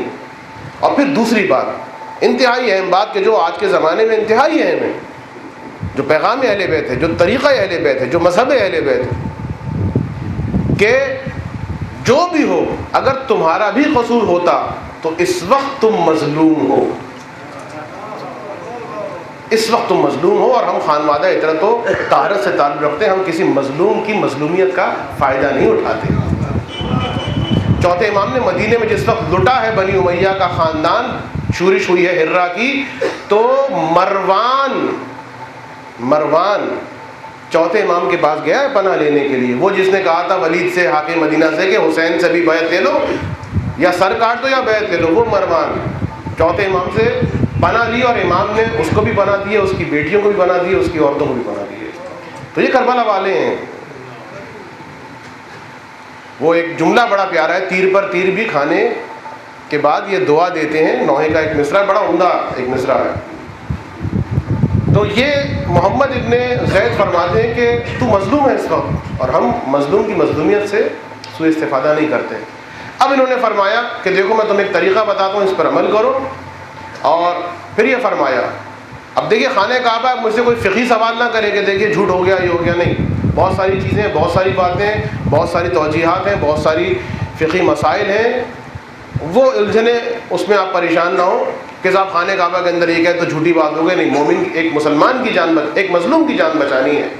اور مولا کائنات کا وہ جملہ کہ جس وقت مولا کائنات ایک مقام پر بیٹھے ہوئے تھے, کوئی مومن وہاں سے گزرا, ظالم پیچھے لگے ہوئے تھے, اور پھر اٹھ کے اس طرف جا کے بیٹھ گئے, پوچھا کہ اس کو آپ نے دیکھا جاتے ہوئے؟ کہا کہ جب سے میں یہاں بیٹھا ہوں تب سے میں نے نہیں دیکھا. تو اس قسم کے جملے اور اس قسم کی باتیں جھوٹ نہیں ہوتی ہیں, یہ حرام نہیں ہوتا ہے. مولا کو کم سے کم آپ حرام مت سکھائیے, حلال مت سکھائیے, آپ سے بہتر جانتے ہیں. یہ کہا ہے میں نے, مجھے نہیں پتا. بعض اوقات مجھے لگتا ہے کہ امام زمانہ کا ظہور ہوگا. بعض جو بہت زیادہ دیندار قسم کے لوگ ہیں, امام زمانہ آپ کو پوچھیں گے مولا آپ نماز شب پڑھتے ہیں, مولا آپ خمس دیتے ہیں. بعض ایسے چیمپئن پیدا ہو گئے. خیر انشاءاللہ اس ایک میں نے بات کی. تو اب محمد ابن زید فرماتے ہیں کہ دیکھو یہ تم ابا اوڑھ لو اپنے کاندھے پر, اپنے چہرے کو چھپا کے رکھو. اور پھر سمجھا دیا ان کو جو طریقہ, اور لے کے چلے خانہ کعبہ سے ذلت اور رسوائی کے ساتھ, دھکا دیتے ہوئے اور سختی کے ساتھ. اس گیٹ پر پہنچے کہ جہاں پر وہ سب ایک ایک آدمی کو چیک کر رہے تھے پولیس والے, یعنی اس زمانے کے اعتبار سے پولیس والے ناراض نہ ہوں. لیکن بہرحال مزاج تقریباً ایک ہی ہوتا ہے سارے پولیس والوں کا, چاہے اس زمانے والے ہوں چاہے اس زمانے والے, بیچارے مجبور ہیں. تنخواہیں اس زمانے میں بھی کم ہیں, اس زمانے میں بھی کم تھیں بیچاروں کی. تو یہ تو ایک ظلم ہے, واقعہ حقیقت ہے. ایک پولیس والا کھڑا ہوا رو رہا تھا عیدگاہ کے باہر. کیوں رو رہے ہو تم؟ پولیس والے سے پوچھا. کہا کہ بھائی دیکھیے میں ان کی حفاظت کرنے کے لیے نمازیوں کی یہاں پر کھڑا ہوں, میری بھی عید ہے, میں بھی مسلمان ہوں, میری بچے ہیں, سب عید مل رہا ہے, مجھ سے کوئی گلے نہیں مل رہا. تو واقعی یہ انسان ہے, ایسا نہیں ہے. بہرحال ہر ایک برا ہے تو سارے برے ہو جائیں. خیر, تو اب یہ پہنچے اس گیٹ کے پاس, اور گیٹ کے پاس آنے کے بعد جو ہے انہوں نے دھکے دیتے ہوئے کہا کہ اے شخص ابھی بھی مان جا, اپنے قصور کو مان لے, میری رقم مجھے واپس کر دے, ورنہ یاد رکھ پھر مجھ سے برا کوئی نہیں ہوگا. اور ایک مرتبہ وہ جو دروازہ کھڑا تھا یا جو پولیس والے کھڑے تھے, انہوں نے پوچھا کہ اب جانتے ہیں دیکھیے اس وقت بنی عباس نئی حکومت میں آئی ہے, بہت رسپیکٹ ہے آل محمد کی, یعنی خاص ایک عزت ہے آل محمد کی, ایک رسپیکٹ دی جا رہی ہے. تو کہا کہ ارے آپ فرمائیے کون ہے بتائیے. کہا کہ دیکھو بھائی اس آدمی نے جو ہے میں نے اس کو کچھ سواریاں کچھ اونٹ کرائے پر دیے تھے, نہ یہ اونٹ واپس کرتا ہے نہ میرے پیسے واپس کرتا ہے, بلکہ تم ایسا کرو جو 2-3 سپاہی تمہارے ساتھ, ایک سپاہی میرے ساتھ کر دو تاکہ میں اس کو قاضی کے پاس لے کر جاؤں, اس سے فیصلہ کرواؤں قاضی سے کہ آج اپنے پیسے وصول کروں گا. تو اب دیکھیے یہ 2-3 باتیں ایسی تھیں کہ ایک بات تو یہ کہ وہ گورنمنٹ کا آدمی ساتھ لے کر جا رہے ہیں پولیس والا, پھر ہر کوئی پناہ دے سکتا ہے, لیکن محمد ابن ہشام کو دنیا والے تو یہی سمجھیں گے نا, کبھی بھی محمد ابن زید پناہ نہیں دے سکتا. انہیں کیا پتا مزاج آل محمد کیا. اور پھر تیسری بات قاضی کے پاس لے کر جا رہے ہیں, تو یہ سارے کنائے ایسے کہ دیکھنے کی ضرورت ہی نہیں ہے, تو حتماً محمد ابن ہشام نہیں ہے. لہٰذا ایک مرتبہ چلے, وہ سپاہی بھی ساتھ میں چلا. اب آگے نکلنے کے بعد محمد ابن زید نے پھر دوبارہ اس کو ڈانٹا اور کہا کہ دیکھو ابھی بھی بتا دو, میں قاضی کے پاس لے کر جا رہا ہوں, یا پیسے واپس کرو یا اونٹ واپس کرو. تو اس نے کہا کہ بھائی میں آپ کی رقم آپ کو واپس کر دیتا ہوں, وعدہ کرتے ہو؟ ہاں میں وعدہ کرتا ہوں. ایک مرتبہ انہوں نے کہا محمد ابن زید نے اس سپاہی سے کہ بھائی دیکھو اب یہ بھی مانگ گیا ہے, اب میں قاضی بازی کے پاس تو جا نہیں رہا, تم بھی جاؤ اپنی جو ڈیوٹی تھی اس کو انجام دو. اور یہ بھی بیچارہ پریشان تھا, اس لیے کہ یہاں تو کچھ بن نہیں رہا تھا, وہاں کو 2-4 بن جاتے, تو یہ بھی بھاگ کے چلا گیا. اور ایک مرتبہ یہ اس کو لے کر چلے اور پھر اس کے بعد ایک مقام پر جا کر ابا ہٹائی اور کہا کہ دیکھو جو مجھ سے ہو سکتا تھا میں نے تمہاری مدد کی اور اب تمہارے لیے راہ آزاد ہے، جہاں جانا چاہتے ہو چلے جاؤ۔ محمد ابن ہشام ایک مرتبہ ان کے چہرے کو دیکھتا ہے اور پھر اپنی جیب سے ایک وہی دوسرا جو قیمتی پتھر تھا وہ نکالتا ہے اور کہتا ہے کہ میں نے دو میرے پاس یہ قیمتی پتھر تھے، ایک میں نے اس جوہری کو بیچا تھا اور ایک اپنے لیے رکھا تھا کہ میں اسے گزر بسر کروں گا، لیکن آپ کی اس مدد کو دیکھ کر میں آپ کو اس سے زیادہ اپنے سے زیادہ مستحق سمجھتا ہوں، یہ آپ قبول فرمائیے۔ ابھی تک پیشانی پر بل نہیں آئے تھے محمد ابن زید کے، لیکن ایک مرتبہ جو دیکھا پیشانی پر بل آ گئے اور کہا کہ اے محمد ابن ہشام، میں نے تیری مظلومیت کو دیکھ کر اپنے باپ کے خون کو بھلا دیا اور تو دنیاوی مال ہمیں دکھا رہا ہے، جا میں نے خدا کی خاطر تجھے معاف کیا۔ اتنا سنتا ہے وہ محمد ابن ہشام، اس کی آنکھوں میں آنسو آتے ہیں اور یہ کہتا ہوا قرآن کی یہ آیت پڑھتا ہوا چلا جاتا ہے، اللہ اعلم حیث یجعل رسالتہ، اللہ ہی سب سے زیادہ آگاہ ہے کہ نور رسالت کو کس خاندان میں رکھے۔ ایک درود پڑھ دیں محمد والے محمد۔ تو یہ کتنے پیغام محمد ابن زید کی سیرت سے ہمیں ملے ہیں کہ محمد ابن زید ایک دشمن کا بیٹا ہے، جب اسے مظلوم دیکھتے ہیں اسے معاف کر دیتے ہیں، تو سوچیے ہم تھوڑی چھوڑی باتوں پر ذرا سے مسئلوں پر قطع تعلق کر کے بیٹھ جائیں، جھگڑا کر کے بیٹھ جائیں، وسعت قلبی کا کچھ مظاہرہ ہونا چاہیے۔ تو یہی وہ طریقہ ہے اہل بیت کا کہ اہل بیت تیر پر تیر بھی کھاتے ہیں تو دعا دیتے ہیں۔ ایک جملہ امام نے فرمایا تھا، میں ربط مسائل کر رہا ہوں، ایک جملہ امام نے فرمایا تھا، آج معذرت آپ کا وقت میں نے زیادہ لے لیا ہے۔ امام نے ایک جملہ فرمایا تھا کہ واللہ یہ جو اتنے مظالم ہم آل محمد پر ان ظالموں نے کیے ہیں، باوجود اس کے کہ رسول نے ہم سے محبت کا حکم دیا تھا۔ جملہ سنیے گا امام کا، سمجھیے گا امام کیا فرمانا چاہتے ہیں کہ جتنے ظلم ہم پر ڈھائے گئے ہیں، باوجود اس کے کہ رسول خدا نے ہم سے محبت کا حکم دیا تھا، لیکن جیسے ظلم انہوں نے کیے ہیں، واللہ اگر رسول ہم سے دشمنی کا بھی حکم دیتے تو اس سے زیادہ ظلم نہ کر سکتے۔ سوچئے کیا امام نے اپنے درد کو بیان کیا ہے کہ رسول اگر یہ کہہ کے چلے جاتے معاذ اللہ کہ ان کو قتل کرو، ان پر ظلم کرو، تو اس سے زیادہ ظلم یہ نہیں کر سکتے۔ اس سے بڑا ظلم اور کیا ہوگا کہ سید سجاد جب ان سے پوچھا جاتا ہے کہ سب سے زیادہ مصیبت کہاں، الشام الشام الشام۔ اسیروں کا قافلہ اب پہنچ رہا ہے، اب آہستہ آہستہ قافلہ آگے بڑھ رہا ہے اور اب دمشق کی دیواریں دکھائی دے رہی ہیں۔ دمشق کی دیواروں کا دکھائی دینا بیویوں کے دل پر ایک قیامت، اس لیے کہ شور کی صدائیں ابھی سے سکینہ کے کانوں میں آ رہی ہیں۔ دیکھیے یاد رکھیے گا اہل بیت، میں نے بتایا 15 منزلیں ہیں اور کئی شہروں میں نامحرموں کے مجمع سے گزارا گیا ہے، تنگ آ چکے ہیں اہل بیت، لیکن اب شام ہے، اب شام ہے۔ اور شام اس دمشق سے بالکل قریب، شہر سے بالکل قریب جہاں پر یہ قافلہ آ کے ٹھہرایا گیا ہے، یزید کا ایک اور محل ہے، جیرون نام کا علاقہ ہے، اس علاقے میں یزید کا محل ہے۔ یزید اپنے محل کی چھت سے آنے والوں کو دیکھ رہا ہے اور جب اس کی نگاہ پڑی کہ اسیروں کا قافلہ آ گیا ہے اور نیزوں پر سر بلند ہے، تو یزید نے کچھ اشعار پڑھے ہیں، خوشی کے عالم میں فتح کی نشے میں چور ہو کے، اور یہ جملہ اس نے کہا ہے کہ جس وقت اس نے دیکھا کہ یہ سر آ رہے ہیں، یہ قافلہ آ رہا ہے اور خوش ہو رہا ہے، تو قریب میں کچھ کوے بیٹھے ہوئے جو ہیں وہ چلا رہے تھے۔ تو ایک مرتبہ یزید کہتا ہے اے کوو، تم چاہے جتنا مرضی شور مچاؤ، تم خاموش ہو جاؤ یا خاموش نہ ہو، تم میری بات مانو یا نہ مانو، اب مجھے کوئی فکر نہیں ہے، اس لیے کہ میں نے رسول سے جو قرض لینا تھا وہ قرض میں نے واپس لے لیا۔ میں نے رسول کی بیٹیوں کے سر سے چادر اتار دی، میں نے فرزند زہرا کو 3 دن کا بھوکا پیاسا کربلا کے بن میں ذبح کروا دیا، جو حساب میں نے لینا تھا وہ میں نے حساب بدر و احد کا لے لیا۔ یہ شعر یزید نے کہا ہے، اور اس کے بعد پھر حکم دیا ہے کہ شہر کی آئینہ بندی کی جائے، خوشبوؤں کا استعمال ہے، خوبصورت لباسوں کا استعمال ہے، اور ہر سردار کو حکم ہے کہ اپنے پورے قبیلے کے ساتھ شہر کی شاہراہ میں آ جائے. مجمع ہے، سپاہی ہیں، رقص و سرور کی محفلیں ہیں، اوباش ہیں، اور اتنا مجمع ہے کہ وہ قافلہ جو ٹھہرایا گیا ہے کہ قافلہ ٹھہرایا جائے، پہلے شہر کی آئینہ بندی ہو جائے. اتنا مجمع تھا اور اتنا شور تھا کہ ابھی قافلہ داخل نہیں ہوا تھا. یہ جناب ام کلثوم کے جملے جو ہیں یہ شہر شام میں داخل ہونے کے بعد کے نہیں ہیں، دمشق میں داخل ہونے کے بعد کے نہیں ہیں. دور سے اتنی آوازیں سنائی دے رہی تھیں اور لوگ اتنے جمع ہو گئے تھے دروازے پر کہ ایک مرتبہ ام کلثوم نے فرمایا، اے شمر دیکھ ایک کام یہ کر کہ جو نیزہ بردار ہمارے شہداء کے سروں کو لے کر چل رہے ہیں ان سے کہے کہ تھوڑا آگے چل کر، اس لیے کہ لوگ ان کی جانب متوجہ ہو جائیں گے کچھ دیر کے لیے. اور سن اے شمر، ایسے دروازے سے ہمیں گزار کہ جس دروازے پر رش کم ہو. آپ جانتے ہیں کہ اس نے پھر کیا کیا.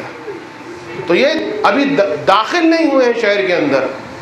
اور پھر اس کے بعد جس وقت یہ قافلہ آیا ہے، تقریباً جو ایک وقت بنتا ہے، بالکل ابھی سورج طلوع ہوا ہے.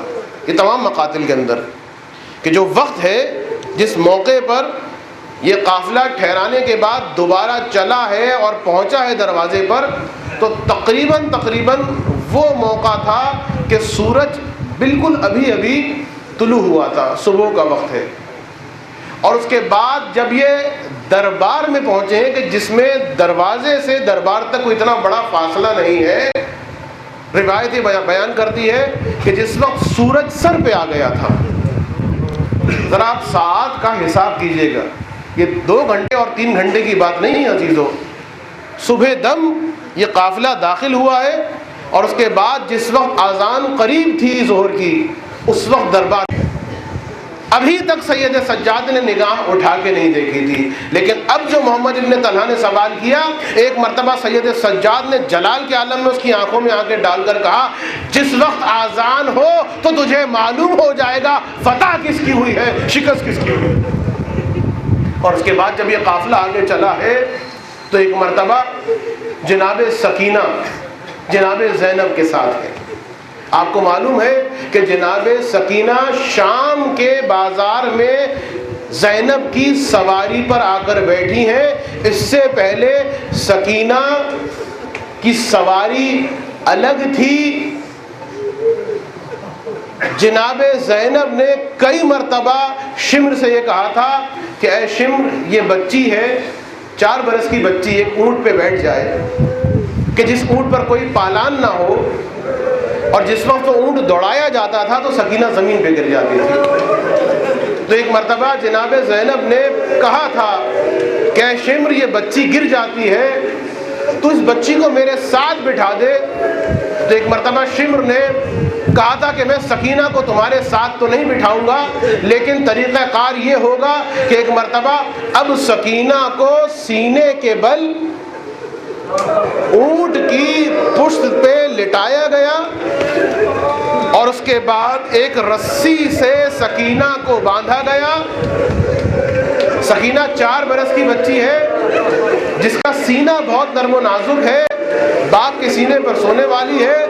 اونٹ کی پشت کے بال بڑے کھردرے ہوتے ہیں اور اب جو اونٹ چلا، سکینہ کا سینہ رگڑا. تازیانوں سے سکینہ کی پشت بھی زخمی تھی اور اسی لیے اب سمجھ میں آتا ہے کہ جس وقت سکینہ کو غسل دینا چاہ رہی تھی غسالہ، تو سکینہ کا کرتا کمر سے نہیں چپکا تھا، سینے سے چپکا تھا. اور سینے سے چپکنے کی وجہ یہی تھی، مسلسل رگڑ لگنے کی وجہ سے وہ سینہ نازنین سے جو خون نکلا تھا. لیکن اب سکینہ ساتھ میں ہے. آخری جملے کہہ رہا ہوں عزادارو، سکینہ ساتھ میں ہے. شام کا بازار ہے، ابھی تک تالیاں بج رہی ہیں، ابھی تک گالیاں دی جا رہی ہیں، ابھی تک شادیانے بج رہے ہیں. لیکن اب جو ایک مکان کے قریب سے جناب زینب و سکینہ کی سواری گزری تو اس مکان کی چھت پر کچھ عورتیں اس انداز میں کھڑی تھیں کہ جو صرف گلے نہیں لگا رہی تھیں، ان کے ہاتھوں میں پتھر تھے۔ ایک مرتبہ عورتوں نے پتھر مارنا شروع کیے، ارے ایک پتھر آقا حسین کی پیشانی پر لگا۔ جناب زینب نے، سکینہ کے لیے منظر عجیب ہے، ذرا اندازہ کرو، چاروں طرف سے سکینہ پر پتھر پڑ رہے ہیں۔ ایک مرتبہ جناب زینب نے بددعا دی، بددعا دینی تھی، وہ چھت گری، وہ عورتیں واصلے جہنم ہوئیں۔ لیکن اب جو جناب زینب نے سکینہ کی جانب دیکھا، سکینہ کی پیشانی زخمی ہو چکی ہے، سکینہ کی پیشانی سے خون بہ رہا ہے۔ عجب نہیں زینب نے کربلا کا رخ کیا ہو۔ بھیا عباس، تیرے پاس امانت سکینہ تھی، وہ چھن گئی، میرے پاس امانت حسین سکینہ تھی، وہ زخمی ہو گئی۔ تیری مجبوری یہ تھی کہ تیرے دونوں بازو کٹے ہوئے تھے۔ عباس آ کے دیکھ، زینب کے دونوں بازو بندھے ہوئے ہیں۔ تو بھی مجبور تھا، زینب بھی مجبور۔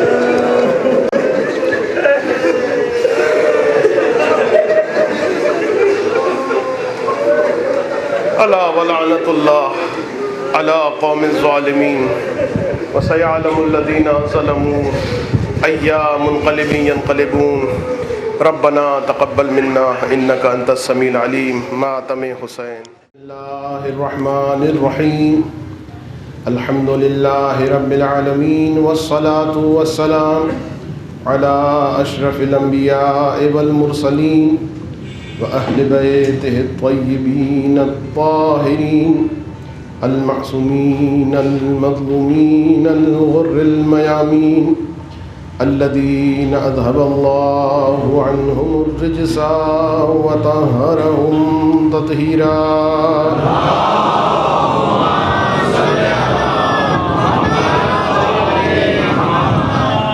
واللعنة الدائمة على أعدائهم ومنكر فضائلهم وغاصبي حقوقهم أجمعين من يوم ظلمهم إلى قيام يوم الدين۔ اللهم كن لوليك الحجة بن الحسن صلواتك عليه وعلى آبائه في هذه الساعة وفي كل ساعة وليا وحافظا وقاعدا وناصرا ودليلا وعينا حتى تسكنه أرضك طوعا وتمتعه فيها طويلا۔ رب اشرح لي صدري ويسر لي أمري واحلل عقدة من لساني يفقه قولي، آمین یا رب العالمین۔ اما بعد، فقد قال رسول اللہ صلی اللہ علیہ وآلہ انی تارک فیکم الثقلین کتاب اللہ وعترتی ما ان تمسکتم بہما لن تضلوا بعدی ابدا۔ درود پڑھ دیجئے محمد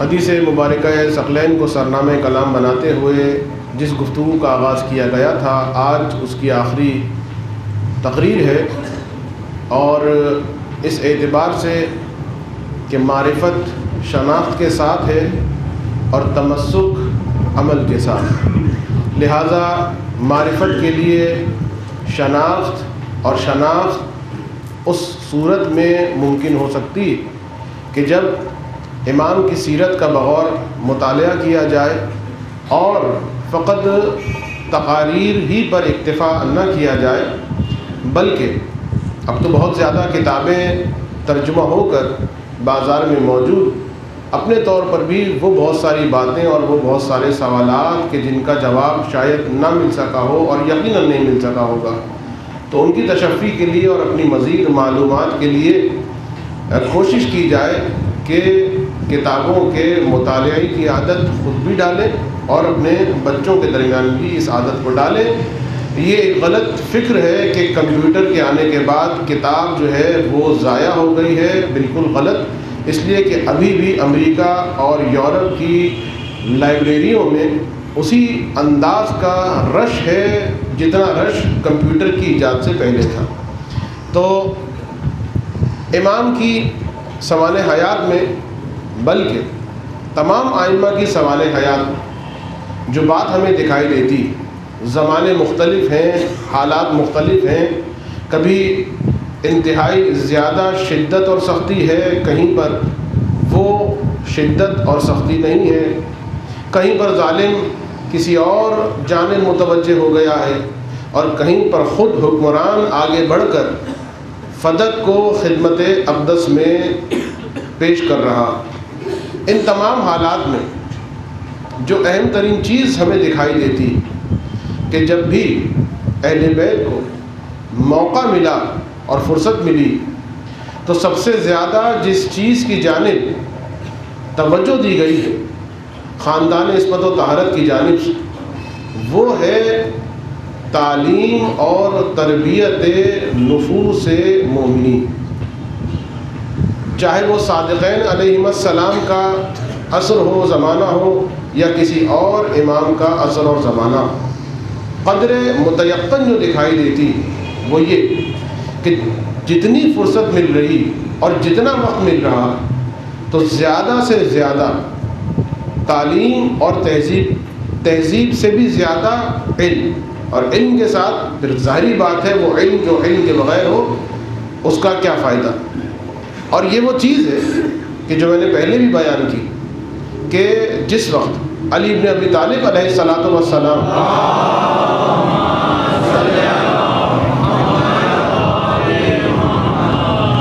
یہ سوال کیا گیا تھا کہ مولا یہ بتائیے کہ اگر آپ کے دشمنوں کو آپ کے سامنے کھڑا کر دیا جائے تو سب سے پہلے آپ کی ذوالفقار کس دشمن کی گردن پہ چلے گی؟ اب آپ سوچیے کہ مولا کے کیسے کیسے دشمن ہیں اور کیا کیا نام، ایک فہرست، کسی کے ذہن میں کچھ آ رہا ہوگا، کسی کے ذہن میں کچھ آ رہا ہوگا۔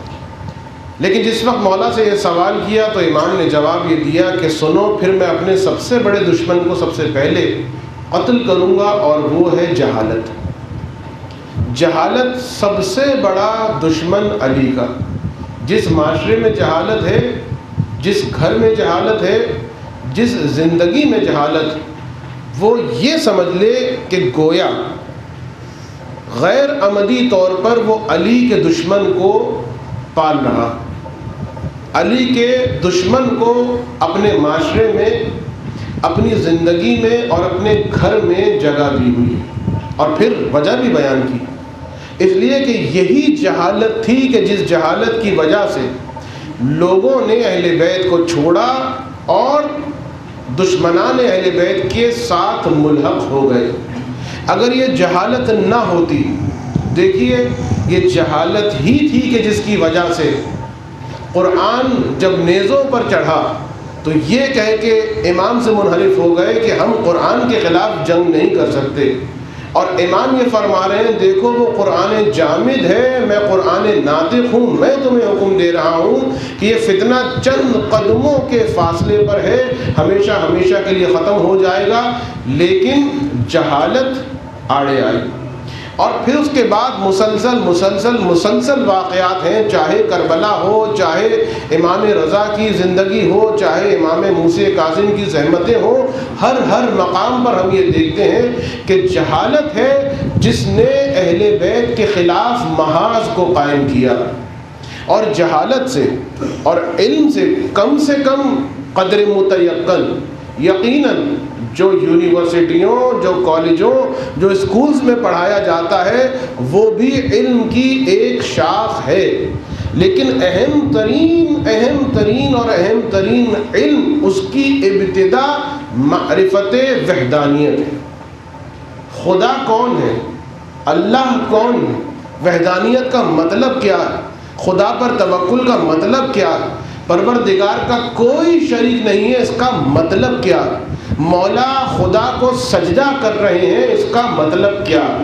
تو اولین باب معرفت وہ توحید، اور پھر توحید کے بعد وہ ساری چیزیں کہ جو ہمارے اصول دین کا حصہ بنی، یعنی اس میں عدل بھی آ گیا، اس میں نبوت بھی آ گئی، اس میں امامت بھی آ گئی، اور اس میں معاد بھی آ گیا۔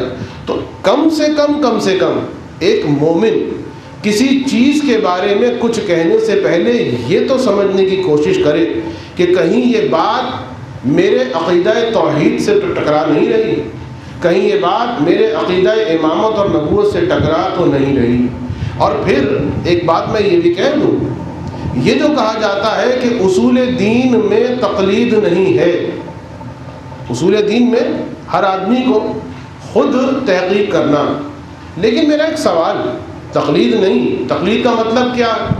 تقلید کا مطلب یہ ہے کہ آپ مجتہد جو کہے بغیر دلیل مانگے اس پر عمل کر لیں۔ تقلید بغیر دلیل کے عمل کرنے کو کہتے ہیں۔ ہاں، خود تقلید یہ دلیل کے ساتھ ہے، لیکن دیکھیے یہی فرق جو علماء بیان کرتے ہیں کہ تقلید میں اور اجتہاد میں ہے کہ جو مجتہد ہوتا ہے اس کا کام یہ ہوتا ہے کہ ہر مسئلے کی الگ الگ واضح مبین دلیلوں کو حاصل کرے۔ تو جو ہر مسئلے کو اس کی واضح مبرم محکم مبین دلیل سے حل کر لے اسے کہا جاتا ہے مجتہد، اور جو ایک دلیل کے ذریعے سے سارے مسائل کو حل کر لے اسے کہا جاتا ہے مقلد۔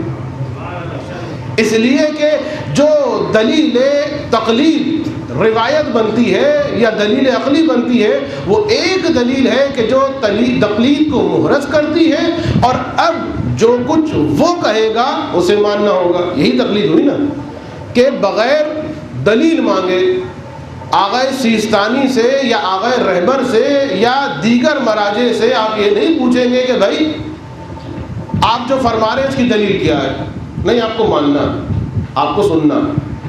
اچھا، اصول دین میں تقلید نہیں ہے، اس کا مطلب اب سمجھ میں آ گیا ہوگا۔ یعنی کیا مطلب؟ اگر وہ کچھ کہیں دین کے بارے میں، اصول دین کے بارے میں، تو آپ کو حق ہے کہ آپ پوچھیں، آپ کو حق ہے کہ ان سے دلیل مانگیں، مگر آپ کی دلیل کیا ہے؟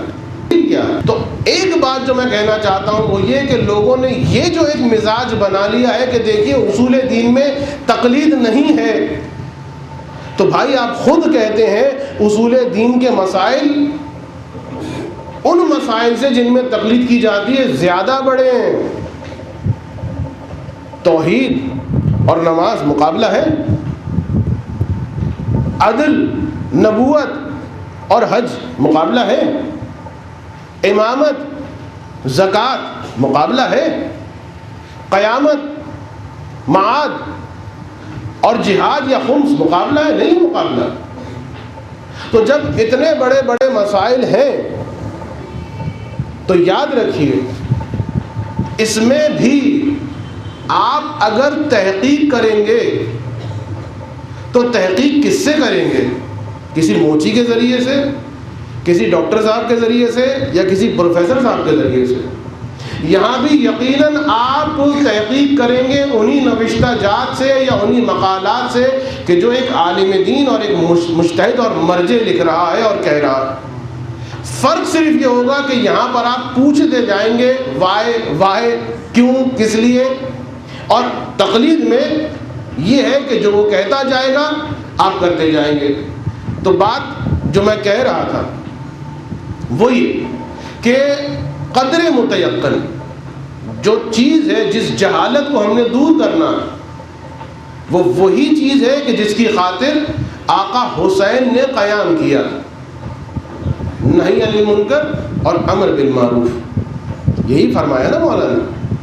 کس چیز سے روکنا ہے؟ مولا کا منظور کیا؟ میں قیام امر بالمعروف اور قیام نہی عن المنکر کے لیے کربلا میں آ رہا ہوں۔ تو نہی عن المنکر، امر بالمعروف، کسی چیز کا حکم دینا ہے، کسی چیز سے روکنا ہے۔ وہ کسی چیز جو کسی چیز ہے وہ کون سی چیز ہے؟ وہ یہی حلال خدا ہے، یہی حرام خدا ہے۔ تو سب سے پہلی ذمہ داری یہ ہے کہ انسان اس جہالت کو ختم کرے۔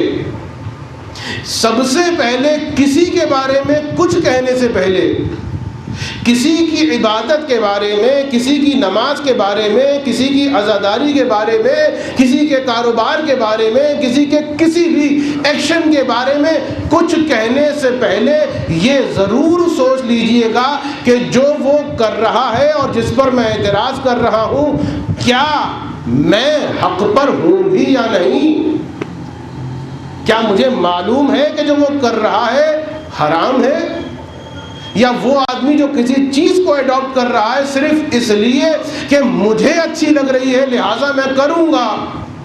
تو یاد رکھیے، ہم نے اپنی عقلوں کو، ہم نے اپنے مزاج کو، ہم نے اپنے دل کو، ہم نے اپنی پسند اور ناپسند کو سپرد کر دیا ہے، جھکا دیا ہے در اہل بیت پر۔ جس سے وہ خوش ہوں گے ہم بھی اس سے خوش ہو جائیں گے۔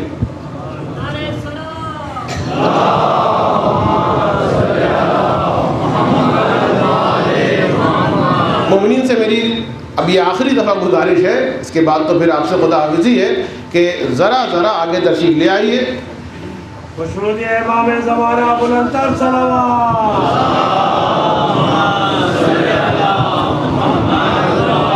جزاکم اللہ۔ یہ درمیان کے جو مومنین بیٹھے ہوئے ہیں یہ بھی زحمت کریں، بہت بہت شکریہ، خدا آپ کو انشاءاللہ اجر عظیم عطا کرے۔ یہ بہت بڑی زحمت ہے اپنی جگہ چھوڑ کے، یعنی اپنی جگہ چھوڑنا، چاہے وہ فرش اعضا ہو چاہے وہ کرسی ہو، بڑا مشکل کام ہوتا ہے۔ درود پڑھ دیجیے محمد و آل محمد۔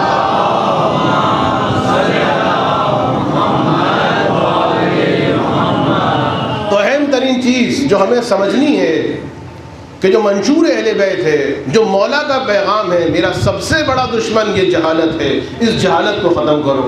تو چاہے اصول دین کی بات ہو چاہے فروع دین کی بات ہو، فروع دین میں تقلید کرنا ہے، حلال و حرام کو سمجھنا ہے، اصول دین میں تقلید نہیں ہے، لیکن جو تحقیق کرنا ہے اپنی مرضی سے نہیں کرنا کہ مجھے اچھا نہیں لگتا، مجھے برا لگتا ہے، مجھے پسند نہیں ہے، نہیں، اس میں بھی دیکھنا کیا ہے اہل بیت نے کیا کہا ہے۔ قماش کے افراد ایسے بھی پیدا ہو گئے ہیں ہمارے ہی معاشرے میں کہ جن کو قرآن کا اتنا شوق چڑھا ہے کہ وہ ہر چیز پر قرآن سے دلیل مانگتے ہیں، نہیں، قرآن سے ہر چیز کے بارے میں قرآن سے سمجھائیے۔ ہم نے کہا کہ بھائی داڑھی رکھیے، مولانا قرآن میں کہاں لکھا ہے؟ ہم نے کہا یہ قرآن میں کہاں لکھا ہے؟ بہت انہوں نے قرآن بار کہا، تو ہم نے ان سے کہا کہ بھائی یہ بتائیے کہ اچھا پہلے کی بات ہے، یہاں بھی کچھ ایسی بات ہوئی تھی، یہ پہلے کی بات ہے، کوئی محسوس نہ کرے۔ تو ہم نے ان سے کہا کہ بھائی دیکھیے ماشاءاللہ آپ بھی حلال زادے، ہم بھی حلال زادے، آپ بھی حلال زادے اور ہم بھی حلال زادے، تو جب ہم دونوں حلال زادے ہیں، ہمارے حلال زادے ہونے کی دلیل کیا ہے؟ دلیل یہ ہے کہ جس عمل کی وجہ سے ہم اور آپ اس دنیا میں آئے وہ حلال تھا، اور وہ حلال اس وقت ہوگا کہ جب آپ کی والدہ نے آپ کے والد سے نکاح کیا ہو اور نکاح صحیح ہو۔ تو مجھے اتنا جواب دے دیجئے، میرے اور آپ کی حلالیت کی ایک دلیل جو واضح ہے وہ یہ ہے کہ صیغہ نکاح جاری ہوا ہو۔ بس سمجھا دیجئے کہ قرآن میں انکحتو و زوجتو کہاں لکھا ہے؟ آپ کے ابا جان کا جو نکاح پڑھا گیا اس کا صیغہ قرآن سے ڈھونڈ کے نکال دیجئے، اور اگر یہی روش ہے کہ جو قرآن میں نہیں ملے گا تو پھر ہم تو رہیں گے حلال زادے۔ درود پڑھتے محمد علیہ محمد۔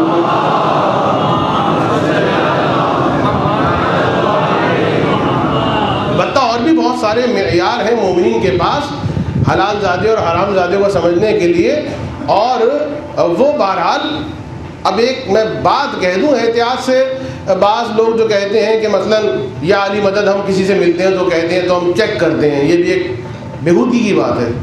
کیا چیک کرتے ہیں؟ مگر وہ مومن نہیں ہے۔ نہیں، یا علی مدد کے چیک کرنے جواب دے گا تو اس کا مطلب ہے کہ وہ، ورنہ وہ ڈاٹ ڈاٹ ڈاٹ۔ تو دوسروں کو چیک کریں، آپ دوسروں کو چیک کریں۔ یہ علی مدد کہہ کے، اچھا اس میں ایک بات میں کہہ دوں، آج تھوڑی سی کچھ ادھر ادھر کی باتیں بھی ہو جائیں کہ اب یہیں پر فقہ آتی ہے، یہیں پہ شریعت آتی ہے کہ کہا جاتا ہے کہ بھائی دیکھیے، باقاعدہ ہم نے دیکھا کہ ایک صاحب کو ٹوک رہے تھے، ڈانٹ رہے تھے، سنیے یا علی مدد مت کہیے، اسلام میں سلام ہے، سلام کیجیے۔ یا علی مدد مت کہیے. میں نے کہا بھائی تبلیغ کرنے کا اگر شوق ہے تو کچھ تو پڑھ لیا کریں. مجھے اتنا بتائیے جو آدمی ملنے کے وقت اگر سلام نہیں کر رہا کیا حرام کر رہا ہے؟ کہا کہ نہیں حرام تو نہیں کر رہا. میں نے کہا علی کا ذکر کرنا عبادت ہے کہ نہیں؟ ٹھیک ہے عبادت ہے.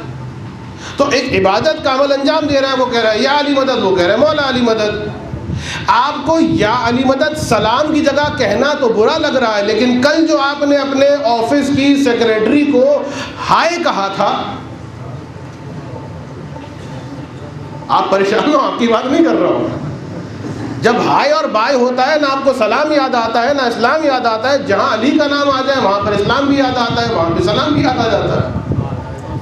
مجھے پتا ہے کہ میرا مجمع کس مزاج کا ہے, لہذا وہ میرے مزاج سے آج پریشان ہوگا, لیکن اس قسم کی بے وقوفیاں اور حماقتیں ہوتی ہیں. پہلے دیکھیے کہ حرام ہے کہ نہیں ہے, پہلے دیکھیے کہ واجب ہے کہ نہیں ہے. ہم چھوٹی باتوں میں الجھے رہتے ہیں اور جو بڑے بڑے حرام ہو رہے ہیں اس کی جانب کوئی نہیں دیکھتا. ہاں میں یہ بھی کہہ دوں البتہ کہ دیکھیے عادت نہ بنائیں اس کو, اس لیے کہ دیکھیے ہم ابھی میں جملہ کہوں گا, کوئی ناراض ہو تو ناراض ہو, بھائی کیا کروں, اپنے مجمع کو سمجھانا ہے مجھے, کوئی اور سن رہا ہے تو برا مانے تو مانے برا, میں کیا کر سکتا ہوں. دیکھیے ایک چیز ہے کہ یہ جو انداز سلام ہے میں نے بتا دیا بالکل ویلڈ صحیح ایوری تھنگ, لیکن مسئلہ یہ ہے کہ ایک اور قوم بھی اسی انداز میں سلام کرتی ہے, اور یہ وہ قوم ہے جو امام رضا کو نہیں مانتی.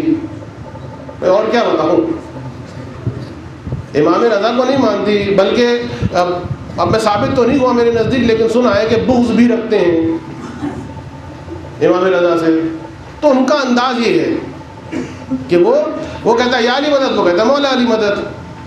تو آپ نے ان کا انداز اگر اختیار کرنا ہے, یہاں پر رائج کرنا ہے تو کیجئے. تو بھائی بیلنس رکھیے, نہ سلام خلاف ولایت ہے اور نہ یا علی مدد العیاذ باللہ خلاف دین ہے, خلاف شریعت ہے. لیکن ایک چیز کو متروک نہ کریں, ایک چیز کو ختم نہ کیا جائے, ایک چیز کو بالکل کٹ آف نہ کر دیا جائے, ورنہ یاد رکھیے پھر یہ ان کا طریقہ ہے, یہ ان کا طریقہ ہے کہ جو امام رضا سے بغض رکھتے ہیں. بعض افراد, ان میں سے سب کی بات نہیں کروں گا. ایک درود پڑھ دیں محمد والے محمد پر.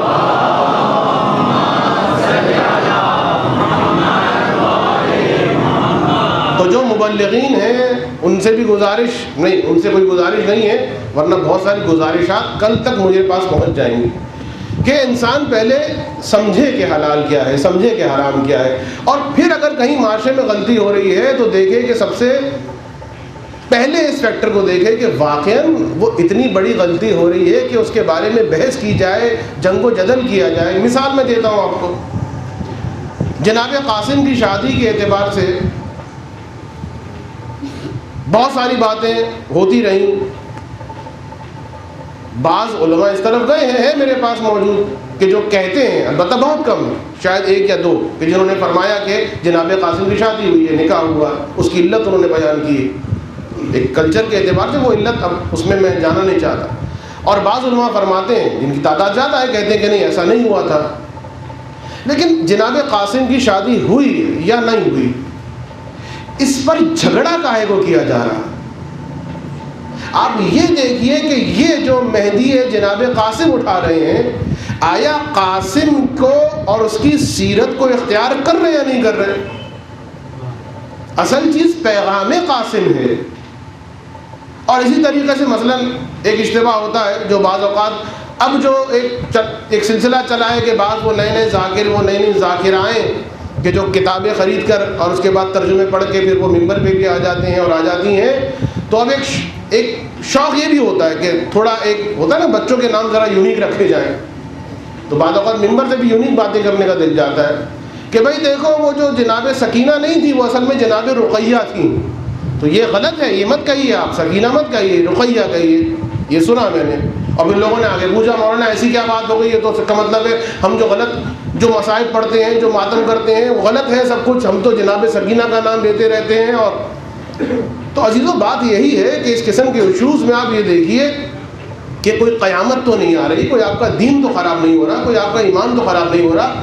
اس لیے کہ بہرحال جناب امام حسین کی جو بچی تھیں، جو صاحبزادی تھیں، جو کم عمر تھیں، ان کا نام واقعی رقیہ ہی تھا، سکینہ نہیں تھا۔ سکینہ جو تھی وہ کربلا کے بعد زندہ رہی ہیں، لیکن صرف میں یہ کہنا چاہتا ہوں کہ جو اب تک آپ رو رہے ہیں، اور میں بھی اس بات کے بعد بھی نام سکینہ ہی لوں گا، رقیہ نہیں لوں گا، اس لیے کہ یہ ہے تطبیق میں اشتباہ۔ میرا نام ہے ہاشم اور کہیں پر میرا نام مشہور ہو جائے قاسم، تو کیا انہوں نے گناہ کیا ہے؟ نہیں، انہوں نے قاسم سے مراد میری ہی لی ہے، کسی اور کی نہیں لی۔ اسے کہتے ہیں اشتباہ در تطبیق، اور اس میں کوئی مذائقہ نہیں ہے، نہ دین کہیں جا رہا ہے، نہ مصائب کہیں پہ جا رہے ہیں، نہ توہین کربلا ہو رہی ہے، لیکن باقاعدہ ممبروں سے روک روک کے سمجھایا جا رہا ہے۔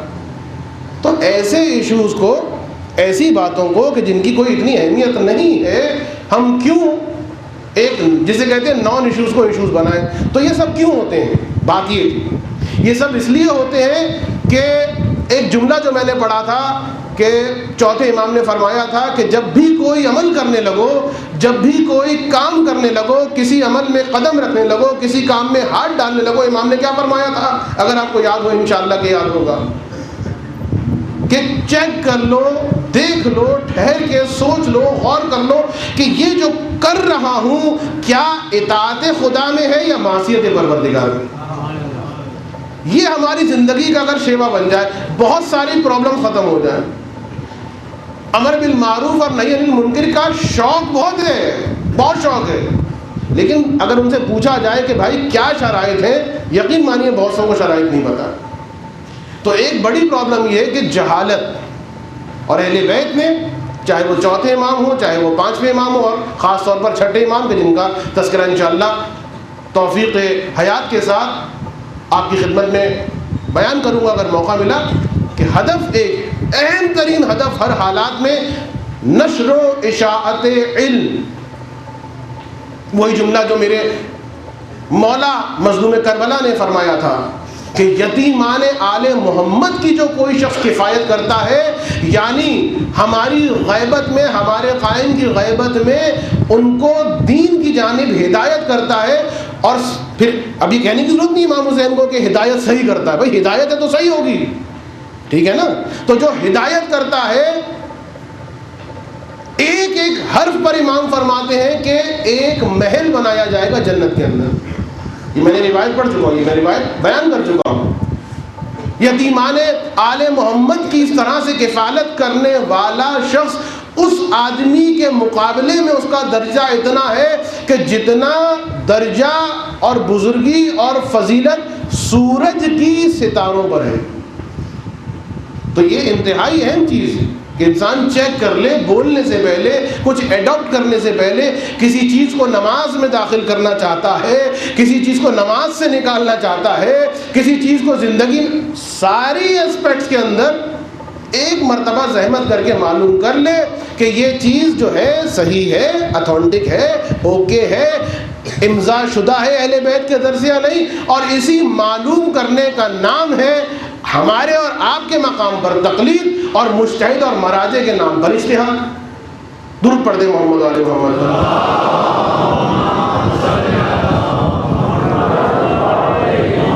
تو بس یہ بعض باتیں جو ہمیشہ ذہن میں رہیں، ہمیشہ ذہن میں رہیں۔ قرن دوم کہ جس کی ابتدا سن 132 ہجری کہ سن 114 ہجری میں میرے مولا کی شہادت ہو رہی ہے، یہ وہ ہجری ہے کہ جس میں 2-3 مسائل اس طرح سے سامنے پدیدار ہوئے ہیں کہ جس کی وجہ سے بہت ساری مصیبتیں اور پریشانیاں بھی آئیں اور بہت سارے فوائد بھی ملے۔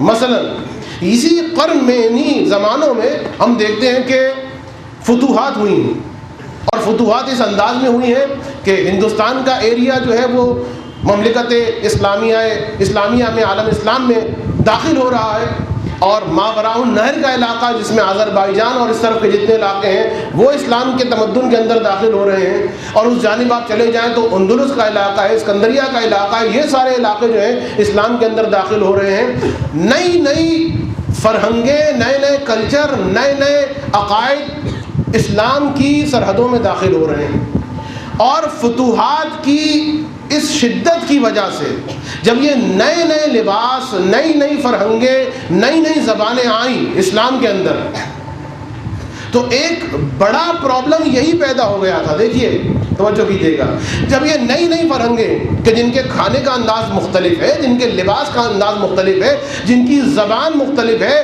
جن کے ملنے کا انداز مختلف ہے، جن کا اقتصاد، معاشرت، ہر چیز مختلف ہے، تو سب سے بڑا مسئلہ یہی کھڑا ہو گیا تھا کہ اہل حجاز یعنی وہ مسلمان جو مدینے اور کوفے اور اطراف مدینے اور مکے اور اطراف مدینے اور مکے میں رہنے والے ہیں، ان کے لیے تو اتنی پرابلم نہیں ہے، اس لیے کہ ان کی زندگیوں میں کوئی تبدیلی نہیں آئی ہے.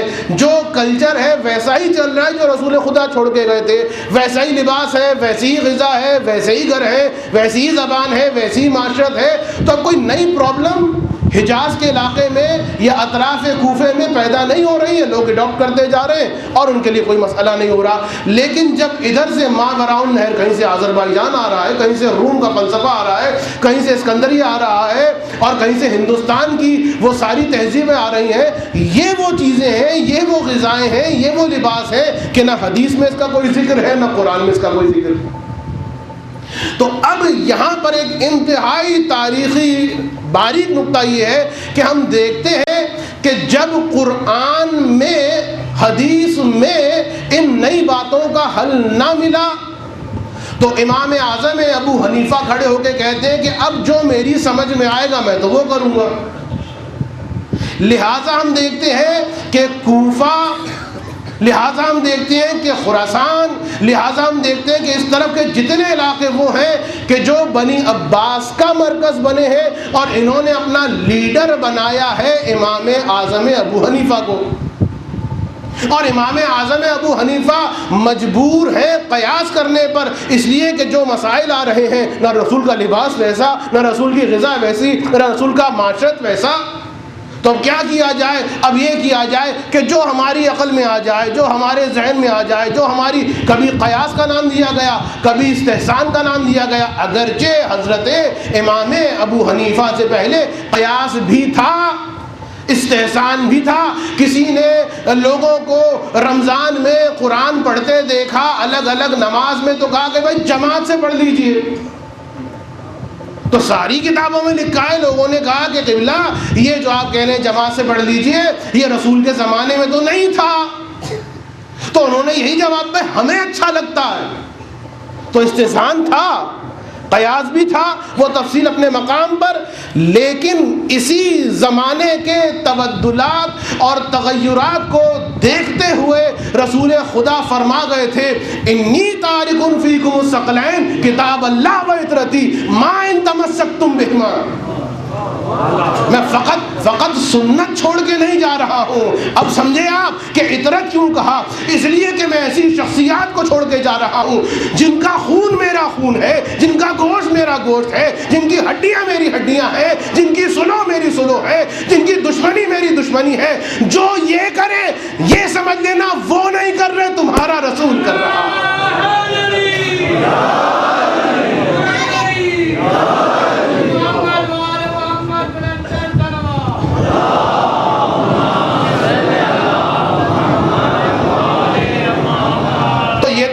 چھوٹی چھوٹی باتیں ہیں کہ ابھی صاحب وہ ہندوستان سے پان آ رہا ہے تو وہ تو کہیں موجود نہیں ہے حدیث میں. اچھا کسی ممبر سے پڑھنے والے نے حدیث سے ثابت بھی کر دیا، خدا اس کو سلامت رکھے کہ رسول کے پاس سروتا بھی آئے اور پان بھی کھائے اور چھالیاں بھی کھائے، الیاذ باللہ. خیر بہرحال تو یہ تو چھوٹی چھوٹی باتیں ہیں کہ بھائی انڈیا کی مرچیں آ گئی عرب کے پاس، اب پریشان پھر رہے ہیں، خلی بلی کرتے بھاگ رہے ہیں. تو یہ سب چیزیں تو چھوٹی موٹی تھیں کہ صاحب ویسا لباس نہیں جیسا رسول کا، ویسی غذا نہیں ہے. نہیں، اصل مسئلہ تو اس وقت آیا کہ جب دو طریقے سے حملہ ہوا ہے امت اسلامیہ پر، دو دھاری تلوار چلی ہے امت اسلامیہ پر. ایک جانب بنی امیہ کے حکمران ہیں جو خلیفۃ المسلمین بن کے بیٹھے ہیں. ان کی بدقسمتی یہ تھی کاش صرف خلیفہ ہوتا، لیکن مشکل یہ ہے کہ خلیفۃ الرسول بھی ہیں، خلیفۃ المسلمین بھی ہیں. جب خلیفۃ الرسول ہیں تو اب جو کریں گے ویسا ہی کرنا ہوگا جیسا رسول کرتے ہیں. وہ کر نہیں سکتے اس لیے کہ شراب میں ڈوب گئے ہیں. اور اگر ویسا نہ کریں تو چونکہ خلیفۃ المسلمین ہے، مسلمان ان کو خلیفہ نہ مانیں گے. تو اب حجاج کے مظالم کا کیا ہوگا؟ اس لیے کہ یہ صرف اب خلیفہ نہیں ہے، انہیں اولو الامر بھی بنایا گیا، انہیں اولو الامر بھی بنایا گیا ہے. تو اب حجاج مظالم کرے گا، اب سلیمان آ کے عیاشیاں کرے گا، اب یزید ابن عبد الملک آ کے اس کنیز کو قبر سے باہر نکالے گا، اور یہ سب مکاریاں اور سب یہ عیاریاں ہوں گی. کرنے والا کون ہے؟ مشکل یہ صرف خلیفہ نہیں ہے، خلیفۃ الرسول ہے.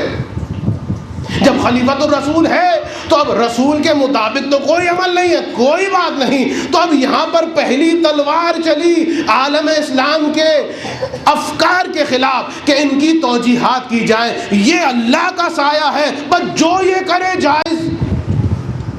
لہٰذا کہیں پر، اب یہ میں چند لفظوں میں تاریخ بیان کر رہا ہوں، توجہ کیجیے گا. لہٰذا اس مجبوری کو دیکھتے ہوئے کہیں پر عقیدہ جبر کو پھیلایا گیا. جو ہو رہا ہے وہ اللہ کر رہا ہے، شمر جو مار رہا ہے اس میں شمر کا قصور نہیں ہے، یہ تو اللہ کا حکم تھا. یاد رکھیے اللہ کا حکم نہیں ہوتا. یہ جملہ کہنا غلط ہے، مجھے تقریر نہیں کرنا اس موضوع پر، ایک جملہ کہہ کے چلا جاؤں. یہ غلط فکر ہے، یہ تعلیمات آل محمد کے منافی ہے کہ آپ یہ عقیدہ رکھ کے بیٹھ جائیں بھائی جو کچھ ہو رہا ہے خدا کے حکم سے ہو رہا ہے. اس کا مطلب سمجھتے ہیں؟ آپ نے کل مومن کے تھپڑ مارا، وہ بھی خدا کے حکم سے. تو جو کچھ ہو رہا ہے وہ خدا کے حکم سے، اچھائیاں ہو رہی ہیں خدا کے حکم سے، پتا تک جو گر رہا ہے خدا کے حکم سے. یہی کہا جاتا ہے نا. غلط ہے یہ تعلیمات آل محمد، یہ نہیں ہے. تعلیمات آل محمد یہ ہیں دنیا میں اگر پتا بھی گرتا ہے تو یہ نہ کہو کہ حکم خدا سے، خدا اس کا علم رکھتا. خدا وَإِلَّا شمر کی مکاریاں، حجاج ابن یوسف کی عیاریاں اور ان سب بنی امیہ بنی عباس کے خلفاء کی عیاشیاں جائز ہو جائیں گی. اس لیے کہ بھائی خدا نے حکم دی تو ہم کیا کریں؟ What can we do؟ کیا کر سکتے ہیں ہم؟ عقیدہ جبر کو پھیلا دو، مسلمانوں کو اس کا ایسا انجیکشن لگاؤ کہ اب خلیفہ کنیز کو بھی بھیج دے، پیچھے نماز پڑھ لیں گے اس لیے کہ خلیفہ اولو الامر ہے. تو عقیدہ جبر کو پھیلایا گیا. اور پھر جب ان کے مقابلے میں کچھ لوگ آئے، ہائیں یہ کیا ہو رہا ہے، ارے ساری عیاشیاں وہ کر رہے ہیں، تو اس کے مقابلے میں آیا عقیدہ اختیار کہ نہیں، خدا نے ہم کو خلق کر دیا ہے، بس اب سارا اختیار ہمارے پاس ہے، جو کچھ ہو رہا ہے وہ ہماری مرضی سے ہو رہا ہے. جب یہ عقیدہ جبر کی اور قدر کی، جبر و اختیار کی معرکۃ العرب ہاتھ سے عالم اسلام گونج رہا تھا، میرے مولا نے خاموشی سے ایک جملہ کہہ دیا تھا. پہلے تو اپنے چاہنے والوں سے کہہ دیا تھا دیکھو خبردار رہنا، ان ابحاث میں نہ الجھو، ان کو الجھے رہنے دو، تم نہ الجھنا. اس لیے کہ یہ عقیدہ قضا، عقیدہ جبر و اختیار ایک عمیق سمندر ہے. بس ایک جملہ فرما دیا، الامر بین الامرین. نہ ایسا ہے کہ انسان مکمل مجبور ہے، نہ ایسا ہے کہ انسان مکمل مختار ہے. الامر بین الامرین، امر ان دونوں کے درمیان سے ہو کے گزرتا ہے. اور اس کی تفسیر اور تشریح تو مولا نے پہلے ایڈوانس میں ہی کر دی تھی کہ جب ایک آدمی نے سوال کیا تھا مولا میں کیا مجبور ہوں یا مختار ہوں، امام نے اس کی جانب دیکھا اور یہ سوچا ہوگا کہ اس کو کیا علمی جواب دیا جائے، یہ کیا سمجھے گا بدو. لہٰذا فرمایا کہ ذرا اپنی ایک ٹانگ کو زمین سے اٹھانا. اس نے ایک مرتبہ ٹانگ کو زمین سے اٹھایا اور اس کے بعد کہا کہ دوسری